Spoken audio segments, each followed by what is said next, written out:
పాదాల దగ్గరికి వెడితే ఏం తెలుస్తుంది మీకు? కోపము మీ శత్రువు అని మీకు తెలుస్తుంది, కామము మీ శత్రువు అని మీకు తెలుస్తుంది. ఒక ఆయన ఏం చేశాడంటే, మీకు చాలా స్నేహితుల్లా, మీకు చాలా ప్రీతి పాత్రమైన వ్యక్తిలా మీ ఇంటికి వస్తూ మీతో తిరుగుతూ మీ పట్ల శత్రుభావనతో ప్రవర్తిస్తున్నాడు. ఇప్పుడు ఆయన ఏమని పిలవాలి? హితశత్రువు. మీకు మిత్రుల్లా కనపడుతుంటాడు, ఎప్పుడూ మీతో ఉంటాడు, కానీ ఆయన ఉద్దేశం ఏంటంటే మీ కదలికలు కనిపెట్టి ఎవరికో చెప్తుండడం. ఇప్పుడు ఆయన ఎవరు? హితశత్రువు. మంచి కోరుకున్నవాడిలా కనపడుతుంటాడు, కానీ కాడు లోపల. కామము హితశత్రువు. మా అబ్బాయి వృద్ధిలోకి వచ్చాడు, మా అబ్బాయిని జరిగించుకుంటున్నాను, మా అమ్మాయి పెళ్లి చేసేస్తున్నాను, మా ఆవిడ సుఖిత పడిపోతే ఎంత బాధో, కారు గీతడిపోయింది, కారు చొట్టడిపోయిందని బెంగ. ఓ ఏసీ కొనుక్కున్నాను, ఆ ఏసీ మంచి రోహిణీ కార్తీలో ఫెయిల్ అయిపోయింది. ఆయనకి ఫోన్ చేయాలా, ఆయన రావాలా, ఆయన చూడాలా, ఆయన ఏదో తేవాలా, ఇది వెయ్యాలి, మళ్ళీ బెంగ. ఎన్ని సుఖములు పెరిగితే, ఎన్ని భోగములు పెరిగితే అన్ని రోగములు వస్తాయి. కాబట్టి హితశత్రువు కామం మీకు సుఖాన్ని కల్పిస్తున్నట్టుగా ఉండి పాడు చేసేస్తుంది. క్రోధము అహిత శత్రువు, అసలు ప్రకటంగా నేను మీ శత్రువునని చెప్పేస్తుంది, చెప్పి పాడు చేసేస్తుంది. ఈ సంవత్సరం మూక పంచశతి మీద వ్యాఖ్యానం చెయ్యాలి అని అనుకున్నాం. వ్యాఖ్యానం అంటే మూక పంచశతి మీద ప్రసంగం చెయ్యాలి అని. ఇవాళ నుంచి శరన్నవరాత్రి ఉత్సవాలు ప్రారంభమయ్యాయి. మనం అమ్మవారి యొక్క మూర్తిని ప్రాణప్రతిష్ఠ చేసి చక్కగా తల్లి అక్కడి నుంచి మనందరినీ కరుణార్ద్ర దృక్కులతో చూస్తోంది. మనకి అమ్మవారు కేవలం తన దృక్కుల చేత, అనగా దృష్టి చేత లోకమునంతటినీ రక్షించగలదు అని చెప్పగలిగినటువంటి మూర్తి ఒకటి ఉంది. అటువంటి మూర్తినే కామాక్షి అని పిలుస్తారు. మా అంటే బ్రహ్మశక్తి, విష్ణుశక్తి, రుద్రశక్తి, మూడు శక్తులు ఎవరి యొక్క కన్నుల యందు ఉన్నాయో, ఎవరు కేవలము తన కన్నులలోంచి ప్రసరించేటటువంటి దృష్టి చేత సృష్టి స్థితి లయములను చేయగలదో, అందుకనే ఆవిడ్ని మహాలక్ష్మి, మహాకాళి, మహాసరస్వతి స్వరూపంగా చెప్తాం. మీరు చూడండి, ఆ అమ్మవారే ఎవరు అంటే వెనక ముందు మహాకాళీ స్వరూపం. మహాకాళీ స్వరూపంలో ఆవిడ లయం చేస్తుంది లోకాన్ని. ఆ వెనక మీకు చేతులు కనపడుతున్నాయి, ఆవిడ మహాలక్ష్మి స్వరూపం. అంటే ఆవిడ శ్రీ మహావిష్ణువు యొక్క శక్తి స్వరూపిణి అయి లోకాన్ని నిలబెడుతుంది. ఆ ప్రక్కన ఉన్నటువంటి తెల్లటి వస్త్రములు కట్టుకున్న మూర్తి ఆవిడ మహాసరస్వతి స్వరూపం, అంటే బ్రహ్మగారి యొక్క సృష్టి శక్తి. ఇప్పుడు ఆ వెనకాల ఉన్నటువంటి బ్రహ్మశక్తి, విష్ణుశక్తి, రుద్రశక్తి, మూడు శక్తులు కలిస్తే ఆ ముగురమ్మల మూలపుటమ్మ ఎవరో, ఆ పెద్దింటమ్మ, ఆ కామాక్షమ్మ, ఆ రాజరాజేశ్వరి, ఆ లలితా త్రిపుర సుందరి, అదిగో మీకు ఎదురుగుండా కూర్చున్నటువంటి అమ్మవారి. శరన్నవరాత్రులు, వసంత నవరాత్రులు ఈ రెండు తప్పకుండా చేసి తీరాలి అని చెప్పి శాస్త్ర ప్రమాణం. ఎందుచేత అంటే ఈ రెండు చాలా ఉపద్రవాలతో కూడుకున్నటువంటి కాలస్వరూపం, చాలా ప్రమాదములను తీసుకొస్తాయి ఈ రెండు నవరాత్రులు. కాబట్టి ఈ రెండింటినీ ఉపాసనా కాలం చేశారు పెద్దలు. మనం వసంత నవరాత్రుల్లో రామచంద్రమూర్తిని ఆరాధన చేస్తాం, శరన్నవరాత్రులలో లలితాపరా భట్టారికా స్వరూపాన్ని ఆరాధన చేస్తాం. భట్టారిక అన్న శబ్దానికి అర్థం ఉంది. భట్టారిక అంటే ఎవరు సర్వుల చేత పూజార్హతని పొందినదో అటువంటి వారిని భట్టారిక అని పిలుస్తారు. అందుకని ఆవిడికి లలితాపరా భట్టారిక అని పేరు. ఆ భట్టారికా స్వరూపాన్ని ఉపాసన చేసినటువంటి వాళ్ళు మళ్ళీ భట్టారకులయ్యారు. ఆవిడిని ఉపాసన చేసిన వాళ్ళల్లో మొదటివాడు పరమశివుడు, అందుకని ఆయనకి ఈశ్వర భట్టారకుడు అని. అలాగే దుర్వాసో మహర్షి, కాబట్టి ఆయనకి క్రోధ భట్టారకుడు అని. కాళిదాస మహాకవి శృంగార భట్టారకుడు అని. భట్టారక త్రయం వాళ్ళు అమ్మవారిని ఉపాసన చేశారు. కేవలం అమ్మవారి యొక్క అనుగ్రహం చేత వాళ్ళల్లో కవన శక్తి, అమ్మవారిని తెలుసుకోగలిగినటువంటి శక్తి, అమ్మవారిని స్తోత్రం చెయ్యగలిగినటువంటి శక్తి వాళ్ళకి కలిగింది. మనకి ఒక శ్లోకం చెప్తూ ఉంటారు పెద్దలు, అయోధ్య, మధుర, మాయా, కాశీ, కాంచి, అవంతిక, పురీ, ద్వారవతీ చైవ సప్తైతే మోక్షదాయక అని. మనకి భారతదేశాన్నంతటినీ కలిపి మీరు ఒక స్త్రీ స్వరూపంగా భావన చేస్తే, ఒక అమ్మవారిగా భావన చేస్తే, భూమాదేవి అని పిలుస్తారు వైదికంగా అటువంటి స్వరూపాన్ని. ఇలా మీరు పిలిచినప్పుడు మీరు షట్చక్రాలని పిలవండి, లేదా 7 శక్తి కేంద్రములని పిలవండి. ఈ భూమాతనంతటినీ, భరతఖండాన్నంతటినీ కలిపి మీరు ఒక అమ్మవారిగా ధ్యానం చేస్తే ఈ ధ్యానం చేయబడినటువంటి అమ్మవారి యొక్క స్వరూపంలో 7 కేంద్రములున్నాయి. వీటిని మీరు తెలిసి కానీ తెలియక కానీ ఆ పురప్రవేశం చేశారనుకోండి, వాడు మోక్షార్హతని పొందుతాడు. అంటే ఎప్పుడో ఒకప్పుడు వాడికి ఆ జ్ఞానం వైపుకి తిరుగుతుంది మనస్సు. అవి ఏవి అంటే అయోధ్య ఉత్తర భారతం, మధుర ఉత్తర భారతం, మాయా హరిద్వార్ ఉత్తర భారతం, కంచి దక్షిణ భారతం, అయోధ్య మధుర మాయా కాశీ ఉత్తర భారతం, అవంతిక అవంతిక అంటే ఉజ్జయిన్ ఉత్తర భారతం, ద్వారవతి అంటే ద్వారకాపట్టణం అది కూడా ఉత్తర భారతం. కాబట్టి మీకు ఇప్పుడు చెప్పినటువంటి 7 పురాలు సప్తమోక్షపురములు అని పిలుస్తారు. ఈ 7 మోక్షపురములలో ఏదైనా ఒక పురమునందు అడుగిడినటువంటి వాడు, అమ్మవారిని ఆరాధన చేసినటువంటి వాడు, ఆవిడ దర్శనం చేసినవాడు ఖచ్చితంగా చాలా తొందరలో మోక్షం వైపుకి కావలసినటువంటి జ్ఞానమునందు ఆభిముఖ్యమును పొంది తీరుతాడు అని శాస్త్రవచనం. లేకపోతే అలా పిలవరు కదా, సప్తైతే మోక్షదాయక అని. అటువంటి 7 పురాల్లో ఉత్తర భారతదేశంలో 6 పురాలు ఉన్నాయి. దక్షిణ భారతదేశం మొత్తానికి ఒక్కటే మోక్షపురం, ఇంకొక మోక్షపురం లేదు. ఆ ఒక్క మోక్షపురమే కాంచీ పట్టణం. దాన్ని కాంచీ అని అంటారు, కంచి అని అంటారు. కంచికి ఒక గొప్పతనం ఉంది. కంచి అని ఎందుకు పిలుస్తారంటే, మీరు కంచిని అమ్మవారిలో దర్శనం చెయ్యాలనుకున్నారనుకోండి, ఇప్పుడు ఇక్కడే కూర్చుని, అంటే అందుకే అమ్మవారి దర్శనం శరన్నవరాత్రుల్లో 1కి 10 మార్లు చెయ్యండి అంటారు. ఇప్పుడు అమ్మ అలంకారంతో ఉంది, మీరు కాసేపు ఆగి ఏకాంత సేవ అయిపోయిన తర్వాత అలా వెడతారు దర్శనానికి. వెళ్ళినప్పుడు ప్రత్యేకం అమ్మవారికి వడ్డాణం పెట్టారు. ఆ వడ్డాణం పెట్టినప్పుడు అమ్మవారి యొక్క నాభీస్థానం అంటే బొడ్డు ఎక్కడుందో దానికి కొంచెం పైభాగంలో ఉన్నటువంటి స్థానాన్ని కాంచీపురము అని పిలుస్తారు. కాంచి అంటే మేఖల, కాంచి అంటే వడ్డాణం, నాభి యొక్క పైభాగం, అది కాంచీపురం. మొత్తం భారతదేశాన్ని మీరు అమ్మవారి స్వరూపంగా భావన చేస్తే కాంచీపురం అమ్మవారి యొక్క నాభీస్థానంగా మీరు భావన చేయాలి. అటువంటి పరమ పవిత్రమైనటువంటి కాంచీపురంలో అమ్మవారు తనంత తానుగా స్వయంభూమూర్తిగా వెలిసింది. మీకు చాలా ఆశ్చర్యకరమైన విషయం ఏమిటో తెలుసా అండి? అంత గొప్ప మోక్షపురములలో ఒకటైనటువంటి కాంచీపురానికి అధిష్టాన దేవత లేదా ఆ దేవాలయానికి ప్రధానమైనటువంటి రక్షకత్వ బాధ్యతలు ఎవరి చేతిలో ఉంటాయో తెలుసా? ఆయన అనుగ్రహం ఉంటే తప్ప మీరు కంచిలో ప్రవేశించలేరు, కంచిలో అమ్మవారి గుళ్ళోకి వెళ్ళలేరు. అలా అమ్మవారి యొక్క దేవాలయానికి అంతటికీ కూడా ఆధిపత్యం పుచ్చుకుని ఉన్న వ్యక్తి అయ్యప్ప స్వామి. కోటేశ్వరరావు గారు ఉట్టినే చెప్పారేమో అని మీరు అనుకుంటే, మీరు కాంచి వెళ్ళినప్పుడు అడిగి చూడండి కావాలంటే. అయ్యప్ప స్వామి భారతదేశంలో కాదు ఎక్కడా లేని మూర్తి కంచి ఒక్క దాంట్లోనే ఉంటుంది. మిగిలినటువంటి అయ్యప్పలందరూ కూడా యోగపట్టం కట్టుకుని ఉంటారు. అంటే 2 కాళ్ళు ఇలా పైకెత్తి అలా తాడు లాంటిది ఒకటి కట్టుకుని ఉంటారు. ఒక్క కంచిలో మాత్రం పూర్ణా పుష్కళా సమేత అయ్యప్ప స్వామి వారి ఒక కాలు కిందకి జారి ఉంటుంది. ఆయన ప్రవేశార్హత లేనివాడు ఎవడైనా ప్రవేశిస్తుంటే ఉత్తరక్షణం ఆపేయడం కోసమని సిద్ధంగా ఒక కాలు కిందకి జాపేసి, నేను యోగ స్థితిలో లేను, పరిశీలించి గమనిస్తున్నానని చెప్పడానికి ఆయన ఒక కాలు కిందకి జాపి ఉంటారు. చాలా చిత్రంగా ఉంటుంది ఆ మూర్తి, మీరు చూసి తీరాలి. కంచిలో కంచి వెళ్ళినటువంటి వారు అరూపలక్ష్మి అని ఒక మూర్తి ఉంటుంది. అక్కడ అమ్మవారి కుంకాన్ని అక్కడ వెయ్యాలి. శ్రీ మహావిష్ణువు లక్ష్మీదేవి ఒకసారి శాపానికి గురైతే శ్రీ మహావిష్ణువు వచ్చి కంచీపురంలో అమ్మవారి పాదాల మీద ఉన్న కుంకం తీసి లక్ష్మీదేవి మీద వేసి ఆవిడికి మళ్ళీ స్వరూపం వచ్చేటట్టుగా చేశారు. అలాగే సంతాన స్తంభము అని ఒక స్తంభం ఉంటుంది. ఆ స్తంభాన్ని కౌగిలించుకున్న వాళ్ళకి సంతానం లేకపోవడం అన్నది ఉండదు అని.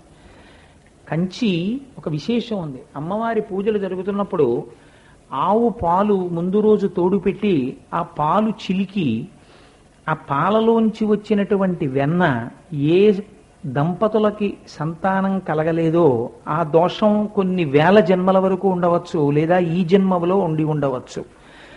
అటువంటి దంపతులు ఆ పెరుగు చిలికి వెన్న తీసి కామాక్షి అమ్మవారికి అనగా తల్లికి సమర్పించి నివేదన చేసి ఆ వెన్నని ప్రసాదంగా తీసుకుంటే అటువంటి వాళ్ళ కడుపు పండుతుంది అని శాస్త్ర ప్రమాణం. శేషాద్రి స్వామి వారు అలాగే పుట్టారు.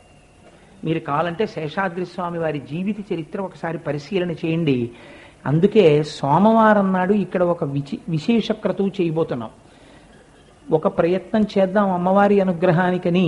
సంతానం లేనటువంటి దంపతులు ఎవరైనా ఉంటే, మదన గోపాల్ గారు అని ఉంటారు, వారికి పేర్లు ఇస్తే సోమవారం నాడు వాళ్ళని ఆ పేర్లు ఎవరో ఎవ్వరికీ తెలియనివ్వం, చాలా రహస్యంగా ఉంచుతారు. ఎందుకంటే వాళ్ళ అవమానానికి గురవడం నాకు ఇష్టం లేదు. వాళ్ళు రహస్యంగా లోపలికెడతారు, వెళ్ళి ఆ దంపతులు ఆ పెరుగు చిలుకుతారు, వెన్న తీసి ఇస్తారు. నైవేద్యం అయిపోయిన తర్వాత సుబ్రహ్మణ్య శర్మ గారే పట్టుకెళ్ళి వాళ్ళకి ఆ వెన్న ప్రసాదాన్ని ఇస్తారో దంపతులు వెన్న ప్రసాదం తీసుకుంటారు.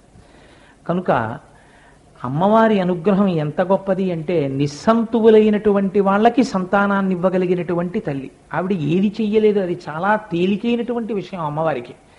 కనుక ఆ కంచి పట్టణంలో ఉండేటటువంటి కామాక్షి 4 గోడలు ఉంటాయి అంతరాలయానికి. ఆ 4 గోడలు 4 వేదములు అని ప్రశస్తి. 24 స్తంభాలతో ఉంటుంది మంటపం. 24 స్తంభాలు, 24 గాయత్రి బీజాక్షరాలు. అందుకే కాంచీపురంలో అమ్మవారి గుడిలోకి వెళ్ళినటువంటి వాడు సాక్షాత్తుగా గాయత్రి బీజాక్షర మంటప ప్రవేశం చేసినట్టు గుర్తు. 24 బీజాక్షరాలతో ఉన్న గాయత్రి మంత్రమే మహామంటపంగా మారింది. మారితే దాని లోపల అమ్మవారు వెలిసి ఉంటుంది. పూల సజ్జ ఏ ఆకారంలో ఉంటుందో అటువంటి ఆకృతిలో శంకర భగవత్పాదులు శ్రీచక్రం వేశారు. మీకు విచిత్రం ఏమిటంటే, అమ్మవారికి కంచిలో జరిగేటటువంటి పూజా విధానాన్ని ఎవరు నిర్ణయించారు ఇలా జరగాలని? అమ్మవారి పూజా విధానాన్ని కొన్ని వేల సంవత్సరముల క్రితము నిర్ణయించినటువంటి మహానుభావుడు దుర్వాసో మహర్షి. ఆయన ఏది నిర్ణయించారో అదే ఇప్పటికీ కూడా జరుగుతోంది. మొట్టమొదట అమ్మవారి అనుగ్రహాన్ని పొంది అమ్మవారి మీద స్తోత్రం చేసినటువంటి వ్యక్తి దుర్వాసో మహర్షి. అందుకే ఆర్యా ద్విషతి అనబడే స్తోత్రం చేశారు ఆయన. ఆ తరువాత అమ్మవారి అనుగ్రహంతో అమ్మవారి మీద స్తోత్రం చేసిన వారు సౌందర్యలహరిగా శంకర భగవత్పాదాచార్య స్వామి. 3వ వారు అమ్మవారి అనుగ్రహంతో అమ్మవారి మీద స్తోత్రం చేసిన వారు మూక మహాకవి. మీకు విచిత్రం ఏమిటంటే, ఆర్యా ద్విషతి ఎవరు రచించారు అని అడిగారు అనుకోండి, దుర్వాసో మహర్షి రచించారండి అంటాం. సౌందర్యలహరి ఎవరు రచించారు అన్నారు అనుకోండి, శంకర భగవత్పాదాచార్య స్వామి రచించారు అంటాం. మూక పంచశతి ఎవరు రచించారు అని అడిగారు అనుకోండి, మూకుడు రచించాడు అంటాం. మూకుడు అనగా ఎవరు? మూకుడు అంటే మాటలు రానివాడు, లేదా మాటలు పలుకుట యందు అశక్తత ఉన్నవాడు, మూగివాడు. ఆయన పేరంతే. ఎంత దురదృష్టకరమైన విషయమో చూడండి.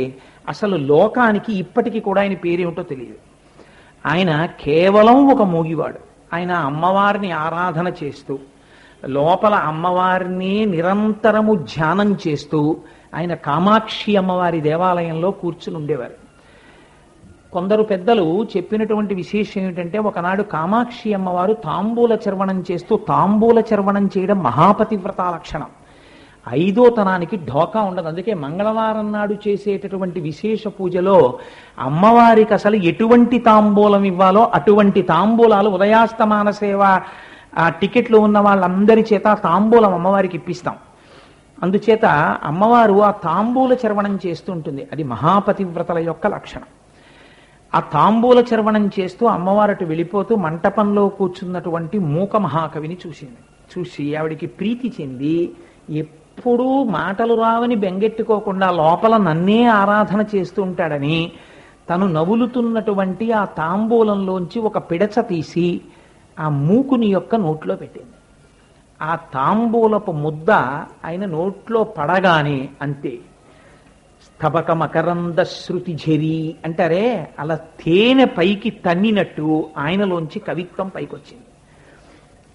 ప్రపంచంలో మూక పంచశతి యొక్క గొప్పతనంతో సమానమైన గొప్పతనం ఉన్న స్తోత్రం ఇంకోటి లేదు. ఎందుకో తెలుసా అండి? మిగిలిన వాళ్ళు ఇక్కడ ధ్యానం చేసి చెప్పారు, మూకుడు అలా చెప్పలేదు. మహానుభావుడు అమ్మవారిని ఎదురుగుండా చూశారు. ఆయన అమ్మవారి దర్శనం చెయ్యగానే ఆయనకి ఆనందం లోపల ఇంకా పట్టలేదు. పట్టక ఆర్యా అని పిలుస్తారు. ఆర్యా మహాదేవియున్నను రక్షింప నిరుంగునో ఎరుగదో నా భాగ్యం ఎట్లున్నదో అంటారు. దుర్వాసో మహర్షి రచించినటువంటిది కూడా ఆర్యాద్విషతి. ఆర్యాద్విషతి అని ఎందుకు పిలిచారంటే 200 శ్లోకాలు చెప్పినా అది ఆర్యావృత్తమునందు ఉంది, అందుకని ఆర్యాద్విషతి అని పిలుస్తారు. ఈయన కూడా ఆర్యావృత్తంలో, ఆర్య అంటే అందరికన్నా పూజనీయురాలు అని అర్థం. మీరు ఎవరు పూజనీయుడున్నారు అని మీరు చెప్పినా అంతకన్నా పూజనీయురాలు ఒక ఆవిడ ఉంది, అంతే. కంపారిటివ్ డిగ్రీ అనమాట. ఎవరావిడ? అమ్మవారే. మీరు ఎవరి పేరు చెప్పండి, అంతకన్నా ఇంకోళ్ళు ఉన్నారు పూజనీయురాలు. ఎవరావిడ అంటే ఆర్య. ఎవరా ఆర్య? అమ్మవారి. అటువంటి ఆర్యావృత్తంతో అమ్మవారిని మొట్టమొదట ఆయన స్తోత్రం చేశాడు. ఎలా? ఎదురుగుండ తల్లిని చూస్తూ ప్రణమిల్లి నమస్కరిస్తూ చెప్పాడు. 100 శ్లోకాలు వచ్చేసాయి. ఆ తర్వాత ఆయన అమ్మవారి యొక్క పాదాల దగ్గర కూర్చుని కొంచెం ఓపికొచ్చిన పిల్లవాడు పాకుతూ పాకుతూ అమ్మ పాదాల దగ్గరికి వెళ్ళినట్టుగా అమ్మ పాదాల వంక చూస్తూ 100 శ్లోకాలు చెప్పారు. అమ్మ పాదముల వంక చూస్తూ చెప్పారు కాబట్టి అది పాదారవింద శతకము. ఆ పాదారవింద శతకం చూసి అమ్మవారు పొంగిపోయి ఎంత గొప్పగా చెప్పావోయ్ అన్నట్టుగా చూసింది. వెంటనే అమ్మవారిని స్తోత్రం చేశాడు ఆయన 100 శ్లోకాలతోటి. అది స్తుతి శతకము. ఆ తరువాత అమ్మవారు 300 శ్లోకాలు చూసి చాలా సంతోషించి ఓ చిరునవ్వు నవ్వింది. వెంటనే అమ్మవారి చిరునవ్వు మీద 100 శ్లోకాలు చెప్పారు ఆయన. అది మందస్మిత శతకము. అమ్మవారు పరమానందంతో అలా క్రీగంటి చూపు చూసింది మూకుడి వంక. కటాక్ష శతకము. ఆ క్రీగంటి చూపు మీద 100 శ్లోకాలు చెప్పారు. 500 శ్లోకాలు పూర్తయిపోయాయి. ఎలా? తేనె లోపల నుంచి పైకొచ్చినట్టు చెప్పేశారంతే. కూర్చోలేదు, కాగితం మీద రాయలేదు, ఏమీ లేదంతే. అలా చెప్పేశారు ఆయన. చెప్పేస్తే 500 శ్లోకాలు చెప్పేశాక అన్నారు, అమ్మ నా వాక్కు తీసేసేయి అన్నారు. ఏం నాయనా అందావిడ. వద్దమ్మా, నీ స్వరూపాన్ని చూస్తూ నేను చెప్పుకున్నాను 500 శ్లోకాలు, ఇంకా ఈ నోటితో ఇంకొక మాట నేను మాట్లాడినా, నా వాక్కు తీసేయమ్మా అన్నారు. అమ్మవారు ఆ వాక్కు తీసేసింది. 500 శ్లోకాలు చెప్పినటువంటి మూక మహాకవి చేత వ్రచింపబడినటువంటి స్తోత్రమే మూక పంచశతి. పెద్దలంటారు మూక పంచశతిలో శ్లోకం వినపడుతుంటే, శ్లోకం చదువుతుంటే అమ్మవారు ఎదురుగుండా నిలబడి తన శక్తిని మూకుళ్ళో పెట్టి మూకుడి చేత పలికించింది కనుక అది వాగ్రూపమైనటువంటి అమ్మవారే అంటారు. అసలు మూక పంచశతి చదువుతున్న చోట, మూక పంచశతిలోని శ్లోకం వినపడుతున్న చోట కూర్చుంటే అది ఎంత దూరం వినపడుతోందో, ఎవరి చెవుల్లోకి వెడుతోందో వాళ్ళందరిలోకి అమ్మవారి యొక్క అనుగ్రహం వాగ్రూపంలో వెళ్ళిపోతున్నట్లే లెక్క. మీరు నమ్మండి నమ్మపోండి, ఈ మూక పంచశతి అమ్మ ఎప్పుడైనా శరన్నవరాత్రుల్లో ఒక్క 9 రోజులు నా చేత పలికిస్తావా అని 2 సంవత్సరాలు నమస్కారం చేశాను. అమ్మ ఎప్పుడైనా చెప్పించి నన్ను ధన్యుణ్ణి చెయ్యమ్మా నన్నని. అమ్మ చాలా ఆశ్చర్యకరంగా నన్ను ఒక సందర్భంలో కటాక్షించి ఇవాళ మీ ముందు మూక పంచశతి మీద చెప్పడానికి నన్ను కూర్చోబెట్టి. కనుక మూక పంచశతి అంత మహత్తరమైనటువంటి స్తోత్రం. అది కేవలము రచన కాదు, అది కేవలము శ్లోకములు కాదు. మన భారతదేశం అంతా కూడా గర్వించదగినటువంటి అమ్మవారి యొక్క అస్తిత్వాన్ని నిరూపించినటువంటి ఆయన కంచికామకోటి పీఠానికి 20వ పీఠాధిపతి అయి 35 సంవత్సరములు పీఠాధిపత్యం చేశారు. మన గోదావరి తీరంలో ఆయన సిద్ధి పొందారు. అంతటి మహానుభావుడైనటువంటి మూక మహాకవి. ఆయన్ని మూకుడు మూకుడు అని అనడానికి కూడా నా మనస్సు ఒప్పదు అసలు. అటువంటి మహాకవి అన్న మాట ఆయనకి ఎలా సరిపోతుందండి? మీరు విందురుగాని ఎదరెదర ఒక్కొక్క శ్లోకం ఆయన చెప్తూ ఉంటే ఇవి శ్లోకాల అమృత గుళికలా అనిపిస్తాయి. ఆయన అమ్మవారిని ఎదురుగుండా చూస్తూ చెప్పారు ఆ శ్లోకాలు. నేను ఏ శ్లోకాలు చెప్పాలి అన్నదానికి ఎంత తత్తరపడ్డానో చెప్పలేను. ఉన్నది 9 రోజులు, ఏమి చెప్పాలి ఇందులో అని ఎంత తర్జన భర్జన పడి ఏదో ఇది చెప్దామనో నిర్ణయానికి వస్తూ ఉంటాను. కనుక ఇవాళ ఆర్యాశతకంలోంచి మీకు నేను ఒక శ్లోకాన్ని విజ్ఞాపన చేసే ప్రయత్నం చేస్తాను. మళ్ళీ మధ్య మధ్యలో ఎక్కడైనా అవసరమైన చోట నేను ఆ వైభవాన్ని కలుపుతూ ఉంటాను. ఎందుకంటే మనకి వెనక ప్రదోష వేళ పూజ ఉంది. మూక పంచశతి చెప్పబడిన చోట అమ్మవారు ప్రదోష వేళ పూజలు అందుకుంటుండగా ఎంత వైభవంగా ఎంత సంతోషంగా ఉంటుందో చూడండి. అలాంటి దర్బార్లో కూర్చునేటటువంటి అదృష్టం ఈ బ్రహ్మాండాల్లో ఉన్న కొన్ని కోట్ల మందిలో, కాకినాడలో ఉన్న కొన్ని లక్షల మందిలో, కొన్ని 100 మందికి మాత్రమే లభిస్తుంది అనుగ్రహం. ఎవరికి అమ్మవారి అనుగ్రహం ఉందో వాళ్లే అటువంటి సభలో పాల్గొనగలరు తప్ప అందరికీ ఎలా కలుగుతుంది? శంకరులంతటి వారు సౌందర్యలహరి మొదటి శ్లోకంలో చెప్పేశారు, అమ్మా ప్రణంతుం స్తోతుం వా కథమకృత పుణ్య ప్రభవతి. నీకు నమస్కరించాలన్నా, నిన్ను స్తోత్రం చెయ్యాలన్నా నీ అనుగ్రహం లేకుండా అది జరగదమ్మా అన్నారు. ఆవిడ గురించి వినడం కూడా అంతే కదా. కనుక నేను మీకు ఒక శ్లోకాన్ని విజ్ఞాపన చేసే ప్రయత్నం చేస్తాను. ముఖపంచశతికి ఉన్న గొప్పతనం ఏమిటంటే చాలా చిన్న మాత్రం ఒకటి గుండె నిప్పిని కొంతసేపు ఆపేసినట్టు. మూకపంచశతిలో ఉండేటటువంటి శ్లోకాలు కొన్ని చాలా చిన్న చిన్న శ్లోకాలు ఉంటాయి, కానీ అవి అమృతపు గుళికలే. ప్రతి శ్లోకం అమృత బిందువేది. అది వాగ్రూపమైన అమ్మవారండే. వాగ్రూపమైనటువంటి సౌందర్యలహరి శంకరాచార్యుల వారు. అందుకే ఇప్పటికీ పెద్దలు ఏం చెప్తారంటే, శంకరాచార్యుల వారిని శబ్దరూపంగా సభలోకి తీసుకురావాలంటే సౌందర్యలహరి శ్లోకాలు చెప్పమంటారు.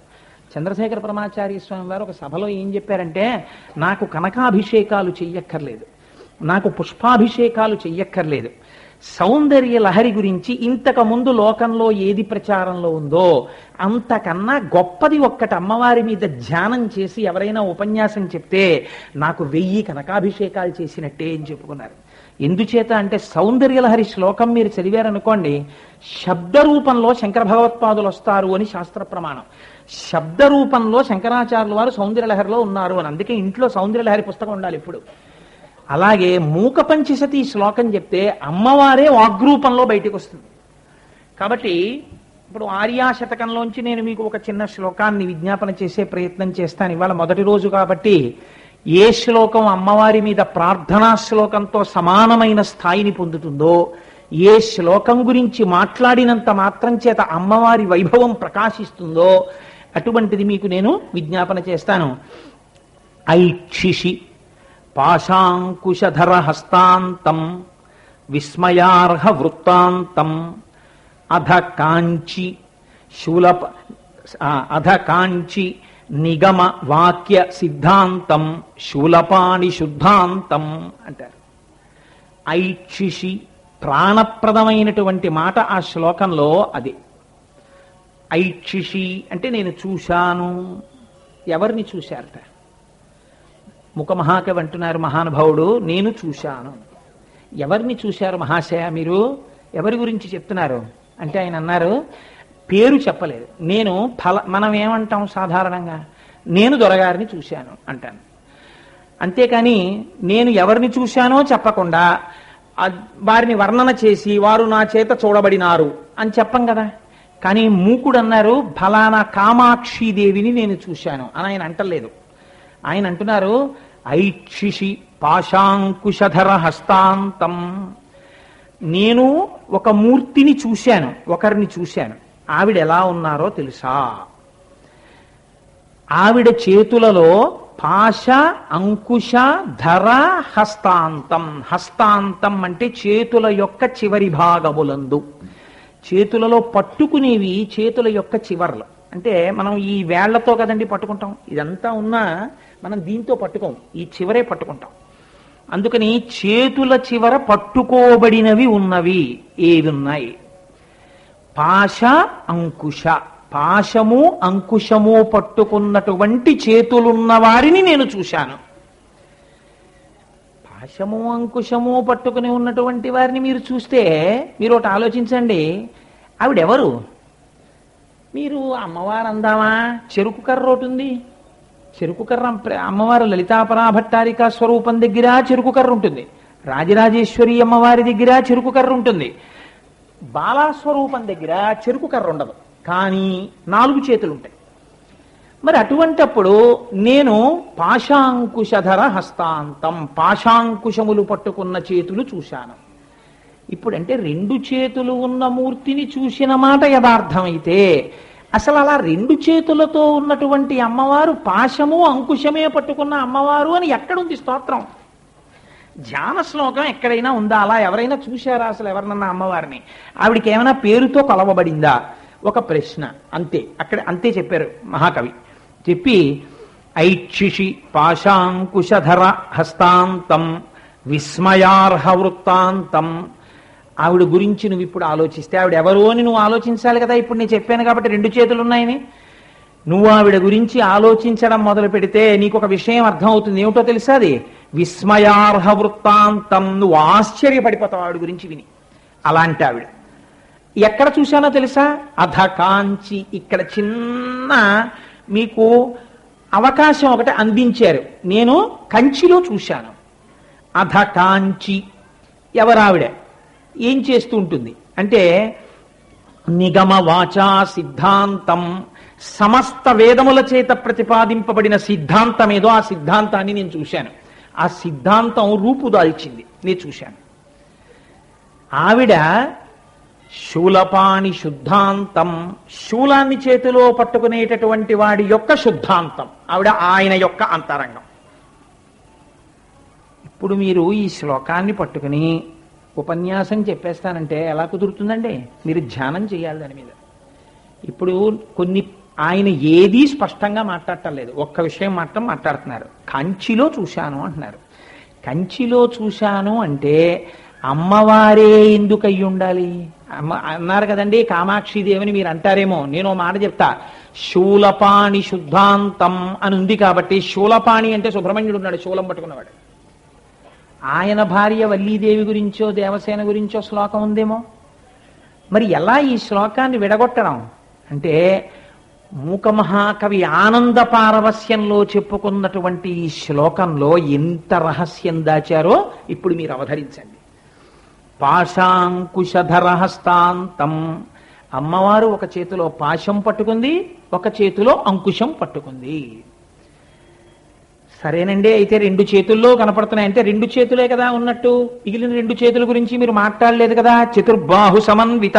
లలితా సహస్రం అయితే 4 చేతులు కదా, కాబట్టి 2 చేతులే ఉన్నాయని మేము నమ్ముతున్నాం. మేము చెరుక్కర్ర గురించి 5 బాణాల గురించి మేము మాట్లాడాం, ఈ రెండే మాట్లాడతాం. పాశము అంకుశము ఈ రెండింటితో ఉన్నది ఆవిడ. ఇప్పుడు మీరు ఆలోచించండి, అసలు పాశము అంకుశము పట్టుకుని అమ్మవారు ఉండవలసినటువంటి ప్రయోజనమేమి? ఈ విషయాన్ని ఎక్కడ రహస్యంగా వ్యాసుడు దాచాడు? ఇప్పుడు మిమ్మల్ని నేను ఒక ప్రశ్న వేస్తాను, కొంచెం జాగ్రత్తగా అవధరించండి. మీరు చేసే ధ్యానం ఈ శ్లోకం గురించి మీరు వినడమే మీలోకి అమ్మవారి ప్రవేశం. లలితా సహస్రనామ స్తోత్రంలో వ్యాస భగవానుడు లలితాపరాభట్టారికా స్వరూపం చిదగ్నిగుండంలోంచి బయటికి వస్తోంది అన్నాడు. చిదగ్నికుండ సంభూత దేవకార్య సముద్యత ఉద్యద్భాను సహస్రాభా. అమ్మవారు బయటకు వస్తోంది, 1000 సూర్యుల కాంతి ముందొచ్చింది అమ్మవారు వస్తుంది. ఇప్పుడు అమ్మవారు పైకొచ్చింది. పైకొచ్చిన తర్వాత పాదాలు పైకి పెట్టి పైకొచ్చిందా, తల పైన పెట్టి పైకొచ్చిందా? పైకి రావడం అంటే 2 రకాలుగా వస్తారు కదండి. తల్లి గర్భంలోంచి బయటకు వచ్చేటటువంటి పిల్లవాడు శిరస్సు బయట పెట్టి బయటకు వస్తాడు. అమ్మవారు చిదగ్నిగుండంలోంచి బయటకు వస్తున్నప్పుడు తల ముందు పైకొచ్చిందా, కాళ్ళు ముందు పైకొచ్చాయా? అలా ఎక్కడైనా వస్తుందండి. కాళ్ళు పైకి పెట్టి అమ్మవారి శిరస్సు తర్వాత వచ్చిందనుకోండి, తలకిందులుగా ఆవిర్భావం అవుతుంది. అందులో అది ఎలా కుదురుతుంది? పైగా అమ్మవారు స్త్రీమూర్తిగా వస్తోంది కాబట్టి కేశాది పాదాది పర్యంతం కనపడుతుంది మీకు. కాబట్టి తల ముందు కనపడాలి కదా. అది ఎవరైనా మీరు ఒప్పుకోవలసినటువంటి విషయం. ముందు అమ్మవారి తల కనపడాలి. తల కనపడకుండా కాంతి ఎందుకు కనపడిందండి? సరే, ఒక గొప్ప వస్తువు, ఆవిడ సామాన్యమైనటువంటి విషయం కాదు, ఆవిడ పూర్వజ. అటువంటి తల్లి వస్తుంటే ముందు ఆవిడ కాంతి పైకొచ్చింది. అది ఎంత ఉంది? ఒక 1000 మంది సూర్యులు ప్రకాశిస్తే ఎంత కాంతి వస్తుందో అంత కాంతి వచ్చింది. ఇప్పుడు ఏది రావాలి? తల రావాలి. కానీ పక్కన మార్చేశాడు వ్యాసుడు. ఏది చెప్పాలి? తల చెప్పాలి, చెప్పడం మానేశారు. మానేసి ఏమన్నారు? చతుర్బాహు సమన్విత. 4 చేతులు వచ్చాయన్నారు. పోనీ 4 చేతులు వచ్చాయని ఊరుకున్నారా? రాగస్వరూప పాశాఢ్య క్రోధాకార అంకుశోజ్వల మనోరూపేక్షుకోదండ పంచతన్మాత్రశాయక. 4 చేతుల్లో ఉన్న ఆయుధాలు చెప్పారు. చెప్పిన తర్వాత పోన్లేవయా ఏదో పొరపాటు అయిపోయిందేమో, చేతులు చెప్పేశారు కాబట్టి ఇప్పుడు భుజాల దగ్గరికి వెళ్ళిపోవచ్చు కదా. వెళ్ళారా? మళ్ళీ నిజారుడ ప్రభాపూర మధ్యబ్రహ్మ అండమండల. మళ్ళీ లోకమంతా ఆవిడ కాంతితో నిండిపోయిందన్నారు. ఇప్పుడేం చెప్పారు? చంపకాశోక పున్నాగ సౌగంధిక లసత్కచ. ఇప్పుడు అమ్మవారి యొక్క కబరీబంధాన్ని, జుట్టుముడిని చెప్పారు. ఏమన్నా పొరపాటు పడి వ్యాసుడు ముందు చేతులు చెప్పేసి తర్వాత కబరీబంధం చెప్పాడా? లేకపోతే కబరీబంధం చెప్పి చేతులు చెప్పడం మరిచిపోయి అలా వచ్చిందా? లేకపోతే చేతులు చెప్పి కబరీబంధం చెప్పి మళ్ళీ చేతులు దాటి వెళ్ళిపోయారా అంటే అలా లేదు. కబరీబంధం చెప్పి, నుదురు చెప్పి, ముక్కు చెప్పి, ముక్కుకున్న ఆభరణం చెప్పి, పెదవులు చెప్పి, బుగ్గలు చెప్పి, చెవులు చెప్పి, కంఠం చెప్పి అలా కిందకెళ్ళారు. మరి చేతులకి తలకి మధ్యలో ముందు చేతులు ఆయుధాలు చెప్పి తల ఎందుకు చెప్పారు అంటే అక్కడ ఒక రహస్యం ఉంది. ముందు దేని గురించి చెప్పారు? 4 చేతులు ఉన్నాయి. చతుర్బాహు సమన్విత రాగస్వరూప పాశాఠ్య. ఒక చేతిలో రాగమనబడును పాశం ఉన్నది. పాశం అంటే ఏమిటంటే కట్టేసేదాన్ని పాశము అంటారు. దేన్నైనా కట్టేస్తాం అనుకోండి, దాన్ని పాశం అని పిలుస్తారు. యమధర్మరాజు గారు వచ్చి పాశాలు వేశారనుకోండి, యమపాశములు అంటారు. మీరు ఆవునో గేదెనో కట్టేశారనుకోండి, పాశముల చేత కట్టబడినది కాబట్టి దానికి పశువు అని పేరు. మనందరికీ కూడా శాస్త్రంలో పశువులనే పేరు. ఎందుచేతంటే మనందరం కూడా ఏదో మా ఆవిడ మా పిల్లలు ఇలా అనేకమైనటువంటి బంధముల చేత కట్టబడి ఉంటాం కాబట్టి మనందరినీ పశువులనే పిలుస్తుంది శాస్త్రం. పశుమాం సర్వజ్ఞ ప్రథిత కృపయా పలయ విభో అంటారు శంకర భగవత్పాదులు శివానంద లహరిలో. కాబట్టి ఇప్పుడు మనందరం కట్టబడ్డాం. దేనితో కట్టబడ్డాం? కొంచెం జాగ్రత్తగా ఆలోచించండి. రాగస్వరూప పాశాఢ్య క్రోధాకార అంకుశోజ్వల. రాగము అనబడేటటువంటి పాశము చేత కట్టబడ్డాము. ఏమిటి రాగము? రాగము అంటే మీరు బాగా గుర్తుపెట్టుకోండి. నేను ఏకకాలమునందు రెండో చేతిలో ఉన్న అంకుశాన్ని, యువతల చేతిలో ఉన్న పాశాన్ని, రెండిటి గురించి మీకు చెప్పేయడానికి నేను ఒక్క ఉదాహరణ చెప్తాను, మీకు అర్థమైపోతుంది. నేను టీవీ పెట్టుకుని అందులో ఒక అన్నమాచార్య సంగీత విభావరి చూస్తూ వింటున్నాను. వింటుంటే మా అబ్బాయి గబగబా ఇంట్లోకి వచ్చి, నాన్నగారు ఏమిటండి ఎప్పుడు ఈ సంగీత విభావరులు, ఈ అన్నమాచార్య కీర్తనలు ఇవన్నీ అంటారో, మంచి మ్యాచ్ అవుతోంది, ఉండండి ఇంకొక 10 అవర్సే ఉన్నాయి, ఎవరు గెలుస్తారో ఏమిటో అని చెప్పి రిమోట్ తీసేసుకుని ఛానల్ మార్చేసాడు. ఇప్పుడు నేను మంచి కీర్తన వింటున్నాను. నాకేమైంది? అన్నమాచార్య స్వామి కీర్తన వినడం చేత నా మనస్సులో కలుగుతున్నటువంటి సుఖము లేదా ఆనందము భగ్నమైపోయింది. భగ్నమైపోయి నేను వాడిని చూసేమన్నాను, బుద్ధుందా లేదరా నీకు? అన్నమాచార్య కీర్తన మధ్యలో ఉంటే క్రికెట్ పెడతానంటే దిక్కుమాలి క్రికెట్, ఇంకా 10 ఓవర్లు ఉన్నాయి కదా, పెట్టు చాలు అన్నాను.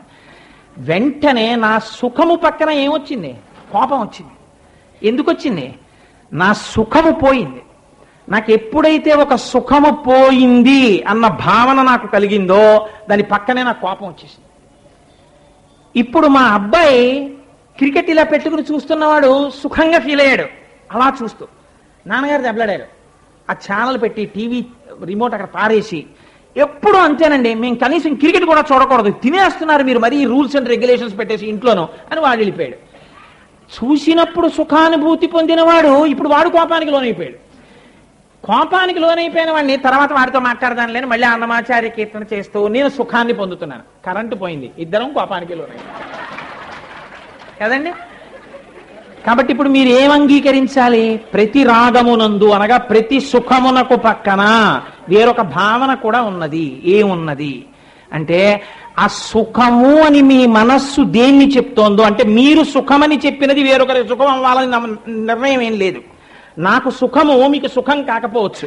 మీ అందరూ మూక పంచశతి వింటున్నారు. వేరొక ఆయన ఎవడో రేపు పొద్దున మీకు కనపడి, ఎందుకంటే అవన్నీ అనవసరం, ఆయన అలాగే చెప్తాడు, బుద్ధి లేదు ఆయనకి అనొచ్చు. మీ సుఖం ఇంకొకరికి సుఖం కాదు, ఇంకొకరికి దుఃఖం, ఇంకొకరి దుఃఖం మీకు సుఖం. లేకపోతే ప్రపంచం లేదండి అసలు. ఒక వస్తువు, ఒక జీవి వేరొక జీవికి ఆహారం కాబట్టి అది ఇంకొక జీవిని కొట్టి తినేస్తుంది.